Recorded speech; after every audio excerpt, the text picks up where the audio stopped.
हा डॉक्टर श्रीकांत तारे आणि शिल्पा चिटणीस यांचा कवितांवर आधारित कार्यक्रम आपल्या पुढे सादर होणार आहे. श्रोत्यांना कवींच्या कविता सर्वसामान्य वाचकांपर्यंत पोहोचाव्यात, काव्य सामान्य वाचकांना कवितांची गोडी लागावी, हा कविता माझी सखी या कार्यक्रमाचा उद्देश.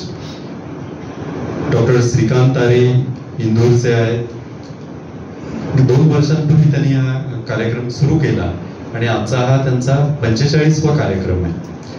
मध्य प्रदेशात, महाराष्ट्रात अनेक ठिकाणी त्यांचे कार्यक्रम झालेले आहेत. आजचं वैशिष्ट्य म्हणजे 2 सहभागी जे आहेत ते स्वतः कवी आहेत. एक आपल्याला प्रवृत्ती अशी दिसते की एक कवी दुसऱ्या कवीचं ऐकायला कविता ऐकायला फार तयार असतोच असं नाही. शिल्पा चिटणीस प्रसिद्ध कवयित्री आहेत, श्रीकांत तारे आहेत आणि इतरांच्या कविता घेऊन त्या लोकांपर्यंत पोहोचवणं हा मला एक वेगळेपण असं वाटतं. महाराष्ट्रात एकेकाळी वसंत बापट, मंगेश पाडगावकर आणि विंदा करंदीकर या त्रयींनी काव्याचे कार्यक्रम सादर केले, तिघांनी एकाच व्यासपीठावर, आणि ते महाराष्ट्राने डोक्यावर पण घेतले. नंतर हे कमी दिसतं, आताही होतात कार्यक्रम. चिटणीस सरांसारख्या व्यक्तींमुळे पुणेकरांपुढे हे कार्यक्रम येतातच. पण आपल्याला एक असं दिसतं की ज्याला आपण म्हणून समकालीन गुणवत्ता ती हेरून त्याचं कौतुक करणं, तो उमदेपणा एकंदरच कमी आहे. अर्थात त्याला अपवाद आहेत डॉक्टर, आणि त्या अपवादाचं नाव डॉक्टर श्रीपाल सरनीस आहेत की ज्यांच्या कार्यक्रमाचे प्रमुख पाहुणे आहेत. केसरीचे सहसंपादक रामदासजी नेवलकर या ठिकाणी आहेत, सुभा जोशी या ठिकाणी आहेत, ज्येष्ठ साहित्यिक प्रसिद्ध वक्ते श्याम भुरके, त्यानंतर प्रसिद्ध कवी लेखक राजनजी लाखे या ठिकाणी आहेत. आपल्या सर्वांचं स्वागत. मी सर्वप्रथम सबनीस सरांना विनंती करेन की त्यांनी डॉक्टर श्रीकांत तारे यांचा सत्कार करावा.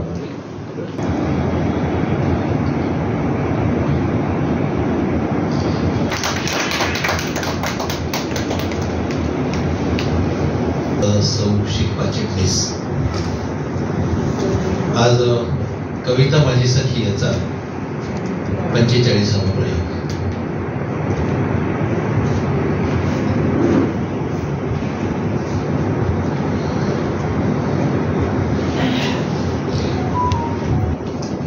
एका छानशा कवितेने आम्ही सुरुवात करतोय की सगळ्यांना माहिती असणारी, सगळ्यांना आवडणारी अशी कविता आणि आपल्या सगळ्यांना परिचित असणारी. तर एक थोडीशी वेगळ्या प्रकारची कविता आहे, ती आम्ही सुरुवात करतो. पाखरांची शाळा भरे पिंपळावरती, चिमण्यांची पोरे भारी गोंगाट करती. पाखरांची शाळा भरे पिंपळावरती, चिमण्यांची पोरे भारी गोंगाट करती. तारेवर झोके घेती बसूनी रांगेत, धुरकन इथे तिथे उडती मौजेत. कर किती नको कराया अभ्यास, परीक्षेत कान आई व्हायचे नापास. पावसाळ्यात ही शाळा मुची न गळे, गळकी ग शाळा यांची भिजती सगळे. तर देऊन जाते तळुनी दुपार, पारावर जसा यांचा भरतो बाजार. रविवारी सणवारी आमुच्या सारखी, नाही ना सुट्टी भली मोडली खोडकी. यांच्याहून आम्ही आई शहाणे नव्हे का, गप्प शाळेमध्ये कधी धरितो नाही का. होतो पास आम्ही कधी दिपोटी बक्षीस, मौज काय सांगू मिळे सुट्टी ही शाळेस. ही कविता ग. पाटीलांची कविता, आणि मला खात्री आहे ही अगदी माझ्या 3 पिढ्यांपूर्वीपासून चालत आलेली कविता आहे. माझ्या वडिलांनी पण कदाचित या कवितेवर अभ्यास केला असेल, मी केला, आणि माझ्या मुलाला ही कविता येते. 3 पिढ्यांचं नक्की, नातवाला येत नाही. नातू ट्विंकल ट्विंकल लिटिल स्टारवाला आहे.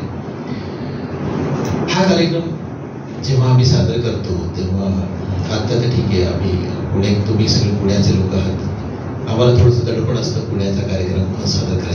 सगळे चोखंदळ श्रोते समोर बसलेले असतात. परंतु एक नक्की, कविता ही मनातून यायला हवी आणि ती येते सुद्धा.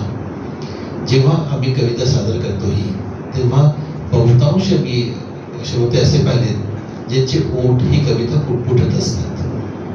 अशा बऱ्याच कविता आहेत. उठ गोपाळाची जाई धेनुकडे, पाहते सांगडे वाटे तुझी, वारुळ वारुळ मुंग्यांचे वारुळ, कृमी कीटकांनी बांधलेले देऊळ. आणि अशा कित्येक कविता अजूनही, म्हणजे मला ही कविता शिकून 1970 वगैरेची गोष्ट आहे, म्हणजे 50हून जास्त वर्ष झाली. तुमच्यापैकी बहुतेकांना यातला बऱ्याचशा कविता पाठ असतील. संपूर्ण नाही तरी काही भाग त्याचा पाठ असेल. या कविता जनसामान्यापर्यंत पोहोचाव्यात या उद्देशाने हा कार्यक्रम सुरू केला होता. सुदैवाने आम्हाला असं वाटलं की नाही, थोडंसं काही पोहोचू शकतंय, करू शकतात ते. एक पाऊल पुढे घेत गेलो आणि कविता माझी सखी याच्या 45व्या प्रयोगापर्यंत आम्ही पोहोचलो. अतिशय आनंद आहे. श्रोत्यांचे, प्रेक्षकांचे आम्ही मनापासून आभारी आहोत की त्यांनी आम्हाला एक पाऊल पुढे टाकण्याची संधी दिली. आम्ही कुठे पोहोचलो मला ठाऊक नाही, कुठे पोहोचलो, परंतु एक पाऊल पुढे गेलो आहे एवढं मात्र निश्चित.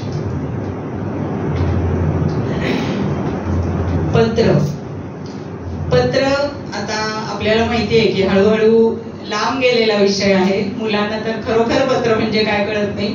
शाळेमध्ये मी जेव्हा शिकवत असताना मुलांना पत्रलेखन करायचे की चेहऱ्यावर इतकं प्रश्नचिन्ह असतं मुलांच्या आणि आवडत नाही. म्हणजे एक तर ज्यांना माहितीये त्यांना, पण तो आता नावडीचा विषय झाला की नको पत्र, आम्हाला नीट लिहिता येत नाही, पत्र म्हणजे कसं लिहायचं, आम्हाला टेन्शन येतं. तर असं हे पत्र एकदा मुलांना सांगितलं की लिहूया आपण पत्र, छान तुम्हाला विषय देते. आणि पोस्टकार्ड दिली मुलांना आणि सांगितलं की आता तुम्ही पत्र लिहायचंय. मग कुणाला लिहू, आम्ही तुम्हाला पत्र लिहितो. म्हणलं लिहा. मग मुलांनी पत्र लिहिली. तर ते थोड्या मुलांनी लिहिली व्यवस्थित. 3-4 मुलांनी नंतर, मी आता कसं आहे माझी शाळा आणि घर असं समोरासमोरच आहे, तर नंतर मुलांना पत्ता वगैरे व्यवस्थित बोर्डवर सगळं लिहून दिलं होतं. या पत्ता लिहायचा, इथं पत्र टाकायचं आपण. आणि नंतर शाळा सुटल्यावर घरी गेल्यानंतर 4-5 मुलं आली, मॅडम ही पत्र घ्या. म्हटलं कसली पत्र? नाही, पत्र आम्ही सांगतो मॅडम, काय नाही, तुम्हाला काय सांगायचं ते आम्ही सांगतो आणि ही पत्र तुम्हाला देतो, तुम्ही समोरच राहता, कशाला पत्ता लिहायचा आहे तुमचा. म्हणजे इतकं मुलांना त्या पत्राबद्दल, मग त्यांना सगळं व्यवस्थित समजून सांगितलं, अरे पत्ता कुठे लिहायचा असतं काय. तर असं एक पत्र हा विषय मुलांना कसा आवडत नाहीये सध्या, त्या जागृती व्हायला पाहिजे. जास्तीत जास्त पत्रलेखन करून घेतलं पाहिजे. इंदिरा संतांचं आपल्या सगळ्यांनाच माहितीये की किती अक्षरावर, शब्दावर प्रभुत्व होतं. तर अशा इंदिरा संतांची अगदी प्रसिद्ध असणारी कविता आहे, तुम्हाला सगळ्यांना माहितीये. असे मौन गर्भ अक्षर ज्यांची आहेत अशा इंदिरा संत. तर शब्दांच्या सुंदर शब्दकळा, प्रतिमा, इतक्या छान, इतके सुंदर शब्द आहेत त्यातले की ही कविता खरंच म्हणावीशी वाटते नेहमीच. पत्र लिही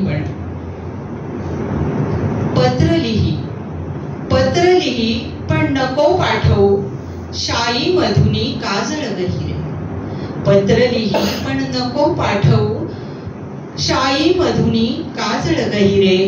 लिपिरेषांच्या जाळी मधुनी नको पाठवू हसू लाजरे. पत्र लिही पण चढण लाडकी भुवई मधली, नको पाठवू वेलांटीतून. नको पाठवू तीळ गालीचा, पूर्णविरामाच्या बिंदूतून. पत्र लिही पण नको पाठवू अक्षरातुनी, शब्दांमधले अधीरे स्पंदन. कागदातुनी नको पाठवू, स्पर्शामधला कंप विलक्षण. पत्र लिही पण नको पाठवू वीज सुवासिक, उलगडणारी घडी घडीतून.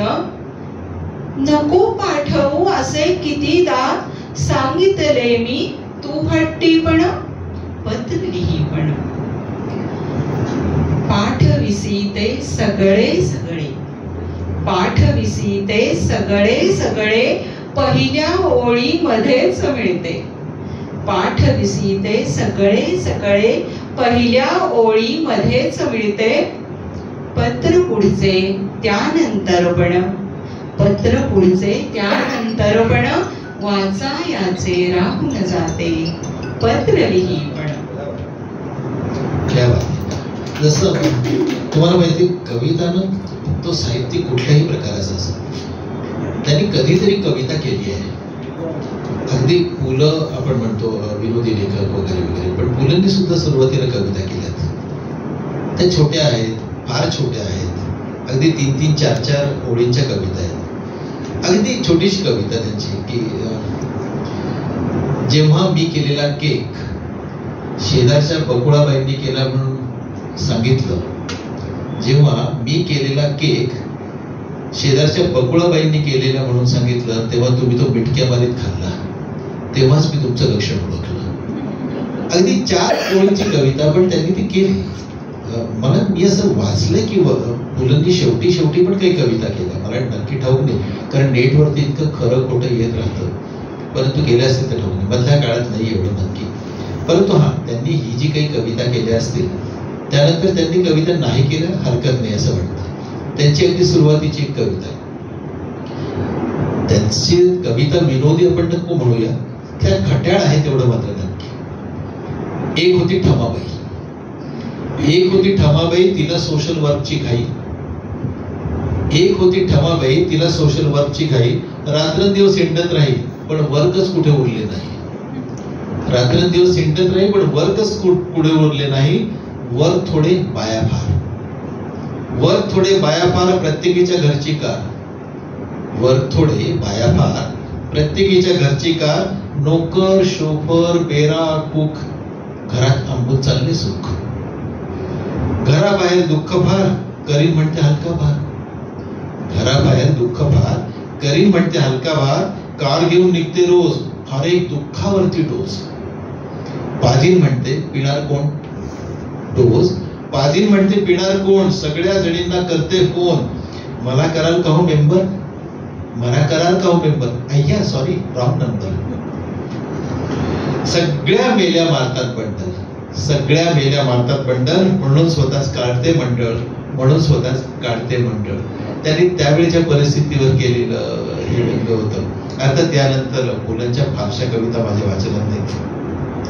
बळवंतराव होरा चुकला, म्हणजे त्यांनी चौपाटीवरच्या ज्या आठवणी केल्या आहेत त्या काही कविता असतील किंवा छोट्या छोट्या कविता. त्यांनी एक जी कविता सादर केली होती ती तुम्ही सगळ्यांनीच ऐकली असेल, मी शिरा तू रवा. अशा मोजक्या काही कविता, पण तीच कविता त्यांनी बरेचदा सादर केली. त्यांना ते सादर करण्याचं तंत्र ठाऊक होतं. सादर करण्याचं तंत्र असतं ना. आता तुम्ही एक कविता एका रसाची आहे आणि तुम्ही ती वेगळ्या पद्धतीने सादर करा असं नाही होऊ शकत. ग. दि. माडगुळकरांची कविता, जिंकू किंवा मरू, माणुसकीच्या शत्रू संगी युद्ध आमचे सुरू, वीर रसाची कविता. तुम्ही जिंकू किंवा मरू, माणुसकीच्या शत्रू संगे युद्ध आमचं सुरू असं म्हटलं नाही चालणार ना. ती पद्धत असते प्रत्येकाची, ती सादरीकरणाची पद्धत असते आणि ही पद्धत सगळ्यांना जमते असं नाही. पाडगावकरांनी मात्र ही पद्धत अतिशय उत्तम प्रकारे जपली, त्यांच्या आयुष्यभर जपली आणि म्हणून पाडगावकरांचे कार्यक्रम सर्वात अधिक चालले शेवटपर्यंत. विज्ञान सुद्धा सादर करायची कविता, पण विज्ञानच्या आवाजात मला असं वाटतं सर सांगू शकते नैसर्गिक तुसडेपणा होता का. ते म्हणजे प्रेम कविता सुद्धा अशी तुसडे पद्धतीने सादर करत असतील. तेच एकटे नाही, माझ्या ओळखीचा एक कवी होता, चांगला कविता चांगल्या करायचा. त्यांनी गझल केली होती, कधी प्रेम केले म्हणून जिवंत आहे, कधी प्रेम केले म्हणून जिवंत आहे, पिले इश्काचे प्याले म्हणून जिवंत आहे. कधी प्रेम केले म्हणून जिवंत आहे, पिले इश्काचे प्याले म्हणून जिवंत आहे. दुस्वास का करू की देऊ शिव्या कुणाला, दुस्वास का करू की देऊ शिव्या कुणाला, नाही मनात आले म्हणून जिवंत आहे. कविता म्हणून चांगली, गझल प्रकारे पण चांगलं, परंतु सादर करताना फार वाईट पद्धतीने केला. जसं विज्ञानचं मी ऐकलं होतं तो अगदी तशाच पद्धतीने केला. कधी प्रेम केले म्हणून जिवंत आहे, पिले इश्काचे प्याले म्हणून जिवंत आहे. तर ह्या ज्या पद्धती आहे त्यामुळे तो चालला नाही जास्त. मग त्याच्या कविता वाचायला छान वाटत. परंतु पाळगावकरांनी मात्र तिथे गाजवलं आणि त्यांचीच एक कविता मी घेणार आहे. कविता कशी सुचते त्याला गाण्याच्या स्वरूपात त्यांनी म्हटलं. त्या कवितेला त्यांनी गाणं म्हटलं.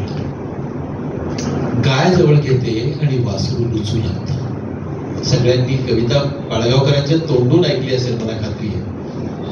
गाय जवळ घेते आणि वासरू लुचू लागतं. आपण गाऊ लागलो की गाणं सुचू लागतं. गाणं जसं जनात आपण गाऊ शकतो, गाणं तसं मनात आपण गाऊ शकतो. गाणं तसं जनात आपण गाऊ शकतो, गाणं तसं मनात आपण गाऊ शकतो. जनात गायला म्हणून तुम्ही मोठे नसता आणि मनात गायला म्हणून तुम्ही छोटे नसता. एक गोष्ट नक्की असते, एक गोष्ट नक्की असते, तिन्ही त्रिकाळ पक्की असते.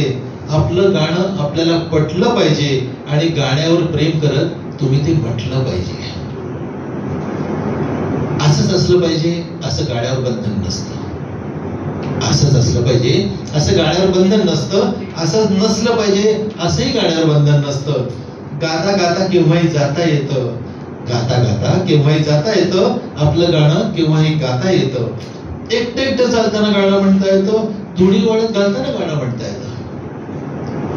पाळगावकर ज्या पद्धतीने सादर करायचे ते आम्ही स्वप्नातही करू शकत नाही. पण ते धुणी वळत घालताना जेव्हा म्हणायचे ना, तेव्हा अक्षरशः आपला हात काठीकडे जातो असं जाणवायचं. एकटं एकटं चालताना गाणं म्हणता येतं, धुणी वाळत घालताना गाणं म्हणता येतं, चुली पुढे रांधताना गाणं म्हणता येतं, मच्छरदाणी बांधताना गाणं म्हणता येतं. जेव्हा आपला सूर लागतो बाथरूम मध्ये नाहताना, जेव्हा आपला सूर लागतो बाथरूम मध्ये नाहताना, भरली बाल्टी डोरू लागते आपण गाणं गाताना. फांदीतून पान फुटावं तसं गाणं फुटलं पाहिजे. फांदीतून पान फुटावं तसं गाणं फुटलं पाहिजे आणि गाण्यावर प्रेम करत तुम्ही ते म्हटलं पाहिजे. तुमचं आणि माझं जेव्हा मन जुळतं, आपलं गाणं त्या क्षणी दोघांनाही कळतं.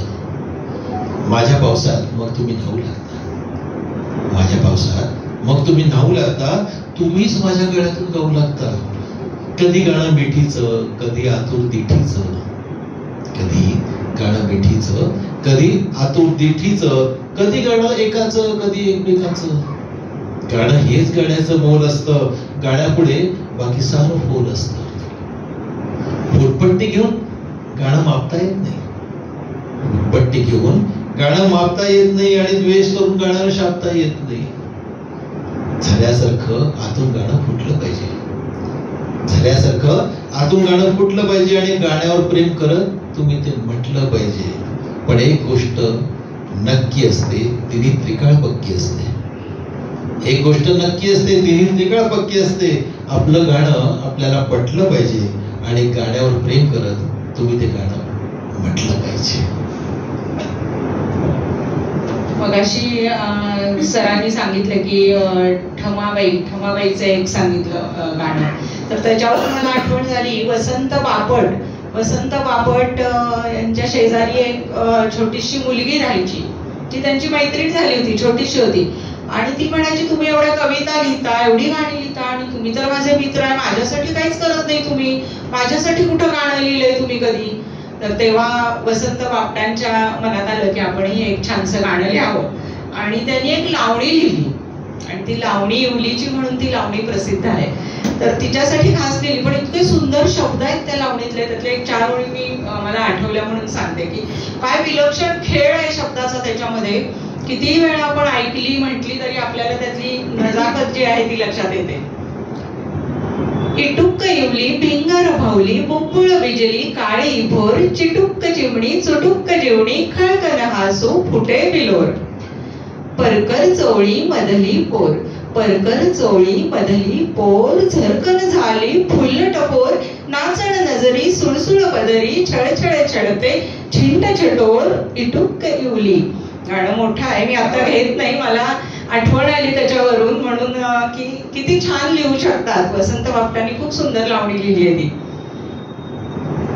4 पिढ्यातील स्त्रीच्या स्थिती गतीचा वेध घेणारी, मनोव्यापाराचा वेध घेणारी आणि आत्मभान आलेली 4थी पिढी म्हणजे आताची जी चौथी पिढी आहे, आत्मभान आलेली पिढी आहे ही, तर ही पिढी दर्शवणारी ही एक सुंदर कविता आपल्या पुढे मी सादर करते. नीलम माणगावे यांची कविता आहे.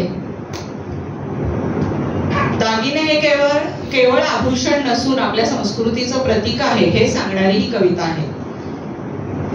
2-2 किलो वजनाचे पैंजण घालून 2-2 किलो वजनाचे पैंजण घालून माझी आजी स्वयंपाकघरातून माझघरात, माझघरातून स्वयंपाकघरात एखाद्या साम्राज्ञीसारखी ठुमकत फिरायची. ओझ्यानं तिचे पाय भरून यायचे, दुखायचे, खुपायचे, घोटे काळे ठिक्कर पडायचे, कधी जखम व्हायची, चिघळायची, रक्त व्हायचं. पण नादाच्या भूलभुलैयातून बाहेर न पडता पैंजणाखाली फडकं बांधून जखमांना ऊब देत ती राज करायची. माझ्या आईने पैंजण सोडून नाजूक हलक्या तोरड्या घालायला सुरुवात केली. ना पाय दुखणं, ना खुपणं, ना चिघळणं. आपल्या सोऱ्यात ती स्वयंपाकघर, माझघर, सोपा, अंगण, माडी, गच्ची सगळीकडे मन मुराद फिरायची. अधनमधन का होईना तोरड्या टोचायच्या, साडीचे काठ फाटायचे, दोरे लोंबायचे, पण ते सारं दुर्लक्षून ती राज राणीसारखी भिरभिरायची. मी तर अडकणं, बोचणं, चिघळणं, फाटणं काहीच नको म्हणून पैंजणाबरोबर तोरड्यांनाही हद्दपार करून सोडलं. हलक्याशा चपला, बूट, सँडल घालता घालता घरच नव्हे तर अंगणही ओलांडून मी बाहेर पाऊल टाकलं. पण कधी कधी माझ्याही नकळत चपला घसरतात, सँडल बोचतात, बूट चावतात. पण मिळणाऱ्या स्वातंत्र्यासाठी मी सारं सहन करते. आता मात्र माझी मुलगी म्हणते, आता चौथी पिढी आहे ही, आता मात्र माझी मुलगी म्हणते, आई पैंजण नको, तोरड्या नको, चप्पल बूट सँडलही नको. पैंजण नको, तोरड्या नको, चप्पल बूट सँडलही नको, ते पकडणं नको, घसरणं नको, काहीच नको. अगं पायाखालचे काटे मोडण्यासारखे पायच होऊ दे आता घट्ट मजबूत पोलादी. पायाखालचे काटे मोडण्यासारखे पायच होऊ देत आता घट्ट मजबूत पोलादी. पुढल्या का होईना शतका आधी.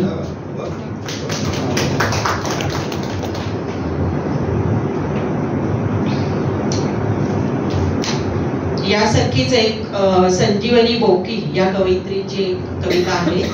स्त्रीच्या सक्षम होण्यासाठी ही कविता अतिशय सुंदर कविता आहे. कुणी नसलं तरी चालेल, तुझी तू राहा. कुणी नसलं तरी चालेल, तुझी तू राहा. फक्त तुझ्या डोळ्यांनी तुझे जग पहा. कुणी नसलं तरी चालेल, तुझी तू राहा. हाच जेव्हा ओठ हसतील, रड जेव्हा डोळे रडतील. हसण्यावर, अश्रूंवर तुझी सत्ता ठेवून राहा. कुणी नसलं तरी चालेल, तुझी तू राहा. काटे जरी बोटी रुततील, फुफाट्यात पावलं चढतील. फक्त तुला आवडलेलीच फुलं वेचीत राहा. कुणी नसलं तरी चालेल, तुझी तू राहा. मुसळधार सरी येतील, तुझा अंगार विझवू बघतील. विझणाऱ्या ठिणगीवर फुंकर घालीत राहा. कुणी नसलं तरी चालेल, तुझी तू राहा. उसने मुकुट कुणी घालतील, जरी अंगरखे पेरून सजतील. तुझ्या सुती वस्त्राचा अभिमान तू वाहा. कुणी नसलं तरी चालेल, तुझी तू राहा. मग कुठेतरी कमळं फुलतील, सुगंध घेऊन वारे येतील. तुझ्या मोकळ्या गळ्यातले गीत तोवर गात राहा. कुणी नसलं तरी चालेल, तुझी तू राहा, तुझी तू राहा. महिला सशक्तीकरण करणारी कविता. महिला मला वाटतं सशक्त झालेल्या आहेत ऑलरेडी, असं मला म्हणजे माझ्या घरी पाहून तरी वाटतं. इतर ठिकाणचं मला ठाऊक नाही. आणि महिला ही अशक्त कुठपर्यंत असेल, दुर्बल कुठपर्यंत असेल, जोपर्यंत तिचं लग्न होत नाही तोपर्यंत. एकदा त्या महिलेची बायको झाली की मग दुर्बलता हा प्रकार वेगळा असतो आणि मग ती प्रचंड सशक्त होते. आणि हा प्रकार कधी सुरू होतो? आपल्या साखरपुड्यापासून. बरोबर की नाही सर? म्हणजे मी साखरपुडा केला नाही, करू दिला नाही. मग मला विचारलं 30-32 वर्षापूर्वीची गोष्ट, साखरपुडा का नको? म्हटलं नको. एक आता मी सध्या संपूर्ण आहे, बायको संपूर्ण आहे. परंतु जेव्हा साखरपुडा झाला त्यानंतर बायको पावांग होईल आणि मी पूर्णांग आहे, मी पावणांग आहे. लग्नानंतर मग लग्न झालं की ती अर्धांगी आणि नॅचरली मग माझ्याकडून अर्धांग उरलं, म्हणजे मी अर्धांग ती अर्धांगी. लग्नाच्या 6 महिन्यात दृष्ट पाळते. 6 महिन्यानंतर ती पावणांग होईल आणि मी पावांग राहणार आहे. आणि वर्षभरानंतर संपूर्ण दृश्य पालटणार आहे. ती पूर्णांग होईल आणि मी विकलांग होणार आहे. त्याच्यामुळे साखरपुडा प्रकार नको, एकदम अर्धांगी होऊ दे, म्हणजे आपण ते सगळं तोडूया. आणि नाही हो, खरंच झाले, व्यवस्थित स्त्री सशक्त वगैरे झालेली आहे. माझ्यासमोर जे पण 12-13 पुरुष बसले त्यांना या गोष्टीची पूर्ण कल्पना असेल. ती व्यवस्थित सशक्त झाली. माझी बायको तर ती इतकी, ती माझ्यावरती शंका घेते. मुख्य म्हणजे तिला मग काहीच केलेलं पटत नाही. सगळं तिच्या मनासारखंच आणि त्या फुटपट्टीने मोजूनच व्हायला हवं, अशी पद्धत असते. म्हणजे मी जर सोफ्यावर बसलो तर सोफ्याचं टाईट कापड सुद्धा चुरगळत असं तिचं म्हणणं आहे. परत आमच्या घरात एक आणखी प्रॉब्लेम आहे. आजकाल तर नवीन कचरा गाडी यायला सुरू झाली सगळीकडे. नवऱ्याला कचरा समजतात तो बायका, अक्षरशः कचरा समजतात. म्हणजे सुरुवातीला तर कचरा गाडी आली की मी कपाटाच्या मागे लपायचा प्रयत्न करायचा, नकोच ते. आणि नवीन प्रकार आहे ओला कचरा, सुका कचरा. मला तिने कधीच टाकलं असतं कचऱ्याच्या गाडीत, पण तिला अजून मी ओला कचरा आहे की सुकी कचरा आहे काय कळलं नाही. त्यामुळे मी अजून तसा ठेवलेला आहे तिने. आणि शंका घ्यायची म्हणजे कशी, कचरा टाकायला मीच जायचं हे गृहीत धरलेलं आहे. मला किती घाई असू दे, माझं काम उरलेलं असू दे, जायचं मलाच. आणि ती काय करते, एकदा मी बल्ब काढला, खराब झाला होता, बल्ब काढला, त्याला धुतला, त्याला जळपट लागली होती म्हणून. आणि तिने सांगितलं कचरा गाडीत टाकून या. मी टाकून आलो. तिने विचारलं टाकलं? कुठे टाकलं? ओला कचरा की सुका कचरा? अगं बाई तो बल्ब आहे, तो सुका कचऱ्यातच जाणार. तुम्ही धुतलं पण तो ओला झाला ना, जरा ओला कचऱ्यात टाकायला पाहिजे होतं. तर ही जी पद्धत आहे मग ती कुणाचंच ऐकत नाही. त्यामुळे प्रॉब्लेम आहे. पण एक मात्र आहे, माझ्या कविता तिला समजतात, ती त्याला दाद देते. त्यामुळे तिचं माझं अजून मेतकूट टिकून आहे. काय होतं, मी जेव्हा एखादी कविता वाचतो तेव्हा ती तिला वाचून दाखवतो. आणि मला खूप आवडतं एखादी कविता वाचून त्या कवितेचा भाग होऊन जाणं. मला खूप आवडतं एखाद्या कविता वाचून त्या कवितेचा भाग होऊन राहणं. मी अजूनही फुलतो तरुण कविता वाचून. मी अजूनही फुलतो तरुण कविता वाचून, झुलतो श्रावणाची कविता वाचून. मी अजूनही फुलतो एखादी कविता तरुण कविता वाचून, झुलतो श्रावणाची कविता वाचून. कधी होतो अंतर्मुख तर कधी हसतो खळखळून. कधी होतो अंतर्मुख, कधी हसतो खळखळून. शोकांतिका वाचून दाटून येतो औंढा गळ्यात माझ्या. शोकांतिका वाचून दाटून येतो औंढा घशात माझ्या. तेव्हा हिला हाक मारून वाचायला लावतो मी ती कविता. एखादी शोकांतिका वाचून दाटून येतो गळ्यात औंढा माझ्या, तेव्हा हिला हाक मारून वाचायला सांगतो मी ती कविता. हातातील काम सोडून ती पदराला हात कुशीत येते माझ्यासोबत. हातातली कामं सोडून ती पदराला हात कुशीत येते माझ्यासोबत. तिलाही ते वाचून होत असेल माझ्यासारखं काहीच आतल्या आत. शोकांतिका तिलाही ते वाचून होत असेल माझ्यासारखं काहीच आतल्या आत. पण सावरायला हवं या क्षणी हे बायकांना जसं कळतं तसं पुरुषांना कळलं नाही कधीच. पण सावरायला हवं हे बायकांना जसं कळतं तसं पुरुषांना कळलं नाही कधीच. मी मात्र इकडे तिकडे बघून मनातले कड आवरीत हलकेच घेतो जवळ तिला. ही मात्र मनातले कण हवरीत इकडे तिकडे बघत हलकेच घेतो जवळ तिला. तेव्हा मी आहे ना सोबत असं काहीसं पुटपुटते ती. मी आहे ना सोबत असं काहीसं पुटपुटते ती आणि लक्ष निरंजन भेटतात हृदयात. मी अजूनच बिलगतो तिला लहान बाळागत. मी अजूनच बिलगतो तिला लहान बाळागत. तेव्हा ती हलकेच थोपटते पाठीवर माझ्या. ती हलकेच थोपटते पाठीवर माझ्या. फुलांची रास होतावी तशी त्या क्षणी ती ओतत राहते साऱ्या जगाची माया माझ्या पुढ्यात. फुलांची रास होतावी तशी त्या क्षणी ती ओतत राहते साऱ्या जगाची माया माझ्या पुढ्यात. त्या क्षणाला स्पष्ट दिसत असते तिच्या स्निग्ध नजरेत तस्वीर माझ्या आईची. त्या क्षणी तिच्या स्निग्ध नजरेत स्पष्ट दिसत असते तस्वीर माझ्या आईची. अजूनही मी वाचतो मुद्दाम एखादी कविता डोळ्यात पाणी आणणारी. अजूनही मी वाचतो मुद्दाम एखादी कविता डोळ्यात पाणी आणणारी आणि हात मारून हिला शोधत राहतो आईची माया तिच्या डोळ्यात, आईची माया तिच्या डोळ्यात. हे माझ्याचकडून झालं का? माझ्या आधीच्या पिढीत याहून अधिक असेल, त्याच्या आधीच्या पिढीत त्याहून अधिक. त्यांचं बॉन्डिंग होतं, जबरदस्त बॉन्डिंग असावं. माझी आई माझ्या वडिलांच्या आधी गेली. ती गेली 8 महिन्यात माझे वडील गेले. त्या दरम्यान काय झालं हे तुमच्या घरात कुठेतरी घडत असेल, तुम्ही पाहत असाल. आईच्या तस्वीरीवर हार टांगला होता आई गेल्यावर आणि तो चंदनाचा हार वाळला की काढून टाकायचा असा माझा मानस होता. पण ते होते त्यावर तोवर त्यांनी नाही काढू दिला भिंतीवर टांगलेल्या आईच्या तस्वीरीवरचा हार चंदनाचा.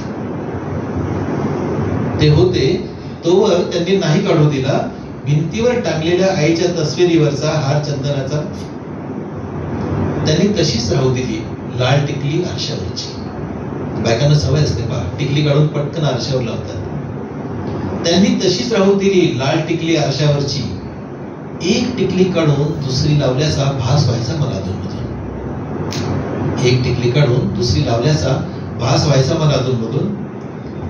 आता कधीच उकलल्या जाणार नाही तिच्या कपाटातील साड्या हे ठाऊक असूनही उगाचच उघडून बघायचं दार कपाटाचं.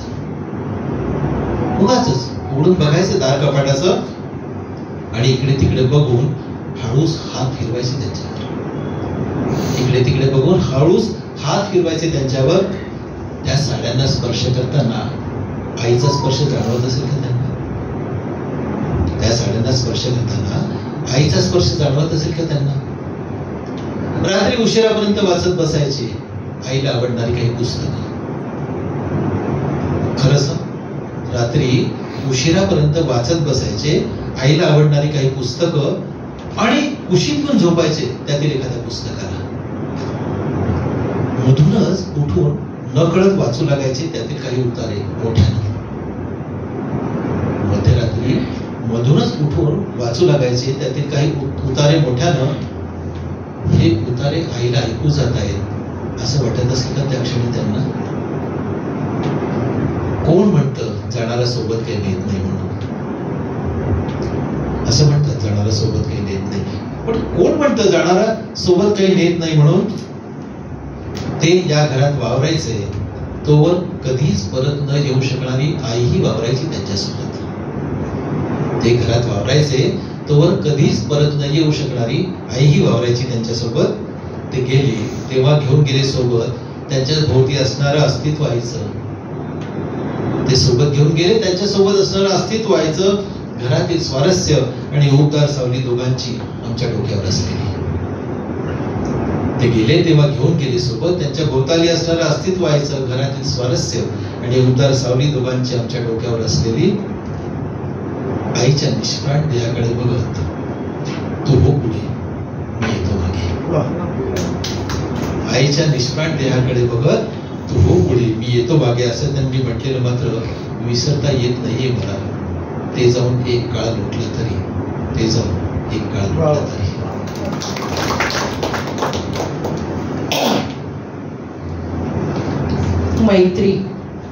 मैत्रीवरची एक सुंदर कविता आपल्या सगळ्यांना माहिती आहे, परिचित आहे. चहाच्या कपासोबतच त्यानं मैत्रीचा हात पुढं केला. चहाच्या कपासोबतच त्यानं मैत्रीचा हात पुढं केला. तेव्हा ती भांबावली. अरे अरे लग्न झालंय, मुलं मोठी, छान चाललंय सगळं म्हणाली. लग्न झालंय, मुलं मोठी, छान चाललंय सगळं म्हणाली. तो हसला आणि म्हणाला, अगं अगं मी मैत्री म्हणतोय तुला. ती पुढं म्हणाली, आणि कसं आहे, मला हे सगळं आवडतच नाही. मी बरी, माझं काम बरं, आणि असल्या गोष्टींसाठी माझ्याकडे वेळच नाही. तो पुन्हा हसला आणि म्हणाला, अगं मी मैत्री म्हणतोय तुला. हो हो तेच ते.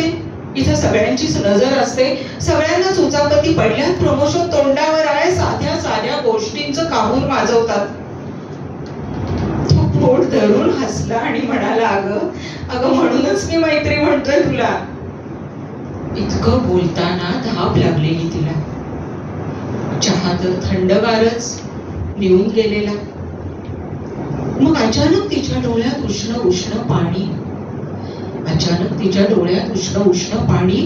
कित्येक दिवसात खरं तर असं म्हटलंच नाही कोणी. त्यानं शांतपणे खिशातून रुमाल काढला. त्यानं शांतपणे खिशातून रुमाल काढला, सहजतेने तिच्या समोर धरला. मग ती अजूनच कोसळली, अजूनच फुंदली. डोळ्यांच्या काठानं मनसोक्त वहिली. यावेळी तो हसला नाही. यावेळी तो हसला नाही. तिच्या नजरेत पाहून म्हणाला, इतक्यासाठी तर मैत्री म्हणतोय तुला. इतक्यासाठी तर मैत्री म्हणतोय तुला. शशी डंबारे यांना मी फोन केला. आम्ही जेव्हा कविता सादर करतो तेव्हा ती प्रत्येक कवीची परवानगी घेऊन सादर करतो. त्यांना मी फोन केला की आम्हाला ही कविता घ्यायची, कशी सुचली. तर फार उत्तम कविता, मैत्रीवरची इतकी सुंदर कविता मी यापूर्वी नव्हती पाहिली. ते म्हणे की माझी मैत्रीण होती आणि ती मला काहीतरी सांगत होती. एक माणूस मला सारखा मागे लागलाय आणि माझीशी मैत्री कर वगैरे. त्या कल्याणला राहतात, कल्याणपासून चर्चगेट पर्यंत, म्हणजे विटीला उतरताना. त्यामुळे मी लोकलमध्ये बसले आणि दादरपर्यंत ही कविता मी लिहून पूर्ण केली. एका बसनीत लिहिली गेलेली ही कविता आहे आणि म्हणून शशी डंबारे यांचं कौतुक झालं असं मला वाटतं. त्यांचीच एक दुसरी कविता आहे. हो हो तू म्हणालास तसा विटांवरचा हक्क काढून घेतलाय. हो तू म्हणालास तसा विटांवरचा हक्क काढून घेतलाय. भिंतीवर ठोकलेले खिळे, त्यावर लटकणारे आपल्या अस्तित्वाचे पुरावेही काढून घेतले. झुंबर विझवून स्वप्नांचे छतही मोकळं केले. झुंबर विझवून स्वप्नांचे छतही मोकळं केलंय, पण मेंदूचे काही कप्पे अजून मोकळेच होत नाहीयेत. मेंदूचे काही कप्पे अजून मोकळेच होत नाहीत. उंबरठ्यावर ठोकलेलं स्वस्तिक, बेसिन जवळचा मनी प्लांट, तुझ्या माझ्या फोटो फ्रेमची मोकळी जागा, पहिल्या पगारात भिंतीत कोरलेलं सन्मायकाचं कपाट, हटवादी वागतात. सगळे हटवादी वागतात. तू म्हणतोस कशातही गुंततेस. तू म्हणतोस कशातही गुंततेस. हो खरंय. भिंतींना बोलता येत नाही ते एक बरं आहे. भिंतींना बोलता येत नाही ते एक बरं आहे. नाहीतर भिंती म्हणाल्या असत्या, माणूस नावाची जमात फक्त आडोशानी राहते. माणूस नावाची जमात फक्त आडोशानी राहते. घर म्हणजे काय हे साऱ्यांनाच कुठं कळते. घर म्हणजे काय हे साऱ्यांनाच कुठं कळते. हे तुटलेल्या नात्याची कविता आहे, तुम्हाला सर्वांना कल्पना असेल. आणि ही शशी डंबाऱ्यांनी लिहिली तेव्हा त्यांनी ती अशी नायिका ठेवली. आणि ती सांगते की मी निघाले बाहेर आणि मी सगळं सोडून निघाले. म्हणजे कुठेतरी पुरुषाला दोष देणं एक बॅक ऑफ द माइंड असतं. परंतु सगळेच पुरुष असे असतात का? घरवरून मला ना वैभव जोशींची फार आवडली, फार आवडली. म्हणजे प्रेम करावं ते पुरुषांनीच करावं. त्या संध्याकाळी त्या समुद्र किनारी किती छोट्याशा कवितेत काय आशय असतो. त्या संध्याकाळी त्या समुद्र किनारी काही वाळूचे कण चिकटले होते तुझ्या पायाला, तळपायाला. त्या संध्याकाळी त्या समुद्र किनारी काही वाळूचे कण चिकटले होते तुझ्या पायाला. तुला काय, तू टाकलेच झटकून. तुला काय, तू टाकलेच झटकून. मला काय, मी उचलले ते वाळूचे कण. मी उचलले ते वाळूचे कण आणि टाकलं घर बांधून आपल्या दोघांचं. टाकलं घर बांधून आपल्या दोघांचं. 6 ओळींमध्ये काय प्रेमाची अत्युच्च अभिव्यक्ती. पुरुष नेहमी तसा नसतो ना. राजेंद्र मानेंनी साताऱ्याच्या फार उत्तम कविता लिहिली याची, फारच उत्तम. पुरुष असाही असतो हे त्यांनी या कवितेतून दाखवून दिलं. लग्नाच्या पहिल्या रात्री तिने लाईट बंद करायचा केला आग्रह. डोळ्यासमोर येऊ दे. एका कवीची ही त्याची जीत असते की त्यांनी लिहिलेलं आपल्याला दिसायला हवं. लग्नाच्या पहिल्या रात्री तिने लाईट बंद करायचा केला आग्रह. काळोखाचे पांघरून तिला होते उडायचे. काळोखाचे पांघरून तिला होते उडायचे. भूतकाळाला गाडवून त्याच्या साथीने भविष्याला होते सामोरे जायचे. भूतकाळाला गाडून त्याच्या साथीने भविष्याला होते सामोरे जायचे. तिने स्वतःच्याच हिडीस चेहऱ्यावर फिरवला हात. तिने स्वतःच्याच हिडीस चेहऱ्यावर फिरवला हात. मास जळून गेलेला, भुवया जळून डोळ्यावर कातडं उघळलेला स्पर्श तिला गेला बिवून. मास जळून गेलेला, भुवया जळून डोळ्यावर कातडं उघळलेला स्पर्श तिला गेला बिवून. क्षणभर ऍसिडचा दाह मनाला गेला दग्ध करून. क्षणभर ऍसिडचा दाह मनाला गेला दग्ध करून. प्रकाशाला सरावायला शीख मी आहे तुझ्यासोबत. प्रकाशाला सरावायला शीख मी आहे सोबत. तो म्हणाला तसं तिने उघडले डोळे. प्रकाशाला सरावायला शीख मी आहे सोबत असं तो म्हणाला तेव्हा तिनं उघडले डोळे. त्यानं लावला होता लाईट. त्यानं लावला होता लाईट. चेहऱ्यानं सुंदर असायला कर्तृत्व लागत नाही, मनानं सुंदर असणं महत्वाचं. आपण सगळेच असं कितीतरी वेळा म्हणतो, पण कवी जेव्हा कवितेत लिहितो तेव्हा त्याची काय ताकद असते. त्याने लावला होता लाईट. चेहऱ्यानं सुंदर असायला कर्तृत्व लागत नाही, मनानं सुंदर असणं महत्वाचं. तिनं फिरवला चेहरा डोळ्यातलं पाणी दिसू नये म्हणून. तिनं फिरवला चेहरा डोळ्यातलं पाणी दिसू नये म्हणून. खाचा झालेल्या डोळ्यात जणू अश्रूंचं तळ झालं होतं. खाचा झालेल्या डोळ्यात जणू अश्रूंचं तळ झालं होतं. मी तुझ्या देहापेक्षा केलंय तुझ्या जगण्याच्या जिद्दीवर प्रेम. तो म्हणाला मी तुझ्या देहापेक्षा केलंय तुझ्या जगण्याच्या जिद्दीवर प्रेम. असं म्हणत तिच्या बाजून तांबूस त्वचेच्या कपाळावर त्याने टेकवले ओठ. संवेदनहीन निबर कातडी थरथरल्यासारखी झाली. संवेदनहीन निबर कातडी थरथरल्यासारखी झाली. ऍसिड फेकणाऱ्या त्या स्वार्थी पुरुष हाताला तिला सांगावंसं वाटलं. ऍसिड फेकणाऱ्या त्या स्वार्थी पुरुषाच्या हाताला तिला सांगावंसं वाटलं. पुरुष असाही असतो. पुरुष असाही असतो. वृक्ष जगात होऊ घातलेल्या नदीचा तळढोह शोधत पाझर निर्माण करणारा पुरुष. पुरुष असाही असतो. पुरुष असाही असतो. किती नवीन लिहू लागलेत ना लोक. कुठले विषय काढतात, काय लिहित. आमच्यासारख्या सामान्य माणसाचं डोकं खरंच शून्य होत जातं. क्रांतिकारांनी विंदांनी तर कितीतरी वर्षापूर्वी लिहिली. समाजातलं त्यांनी आधी पुढे पाहिलं आणि त्यांच्याकडून ही कविता आली. केले गुणस्तव ते किती हे कधी मोजू नये. आपलं काय होतं, आपण मोठ्या कवींच्या काही निवडक कविता फक्त आपल्या डोक्यात असतात. पडगावकर म्हटलं म्हणजे प्रेम म्हणजे प्रेम म्हणजे प्रेम असतं. क्रांतिकार म्हटलं म्हणजे देणाऱ्याने देत जावे, घेणाऱ्याने घेत जावे. किंवा आमची कुसुमाग्रज विठ्ठल घेतलं म्हणजे पाठीवर हात ठेवून फक्त लढ म्हण, या अशा काही कविता आमच्या डोक्यात असतात. परंतु ह्या कवींनी इतरही काहीतरी किती श्रेष्ठ घेऊन केले गुणस्तव ते किती हे कधी मोजू नये, होणार त्याची विस्मृती त्याला तयारी पाहिजे. केले गुणस्तव ते किती हे कधी मोजू नये, होणार त्याची विस्मृती त्याला तयारी पाहिजे.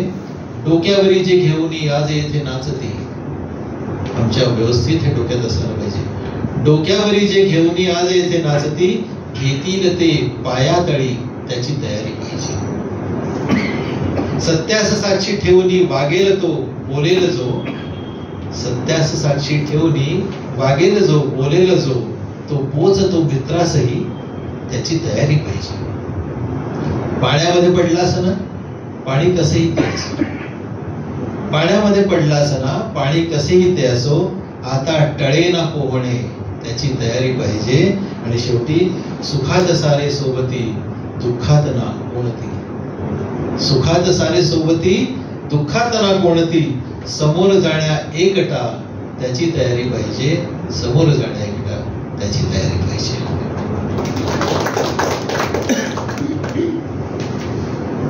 सध्या आपल्या प्रत्येकाच्या तोंडी एकच वाक्य आहे, काय हा पाऊस.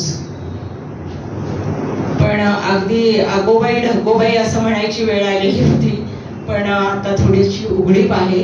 पण आत्ता खूप पाऊस पडलाय, पण ह्याच्या अगोदरची आपण परिस्थिती थोडी आठवून पाहूया. म्हणजे ज्या दुष्काळ सदृश परिस्थिती, जमिनीतला पडलेल्या भेगा, एखाद्या शेतकऱ्याच्या पावसाची वाट पाहणाऱ्या शेतकऱ्याच्या पायाला पडलेल्या भेगाही आपण पाहू शकतो. पण नलेश पाटील सारखा जो कवी आहे तो तळ्याच्या पायाच्या भेगा पाहू शकतो. इतकी उत्कृष्ट रचना त्यांनी केलेली आहे कवितेमध्ये की तळ्याच्या पायाला पडलेल्या भेगा ह्या कवी पाहू शकतो आणि दुष्काळाचं वर्णन करू शकतो. तर ही कविता मी गाऊनच म्हणणार आहे. कुणी पुसल्या हिरव्या जागा, कुणी खोडल्या नदीच्या रेखा, कुणी पुसल्या हिरव्या जागा,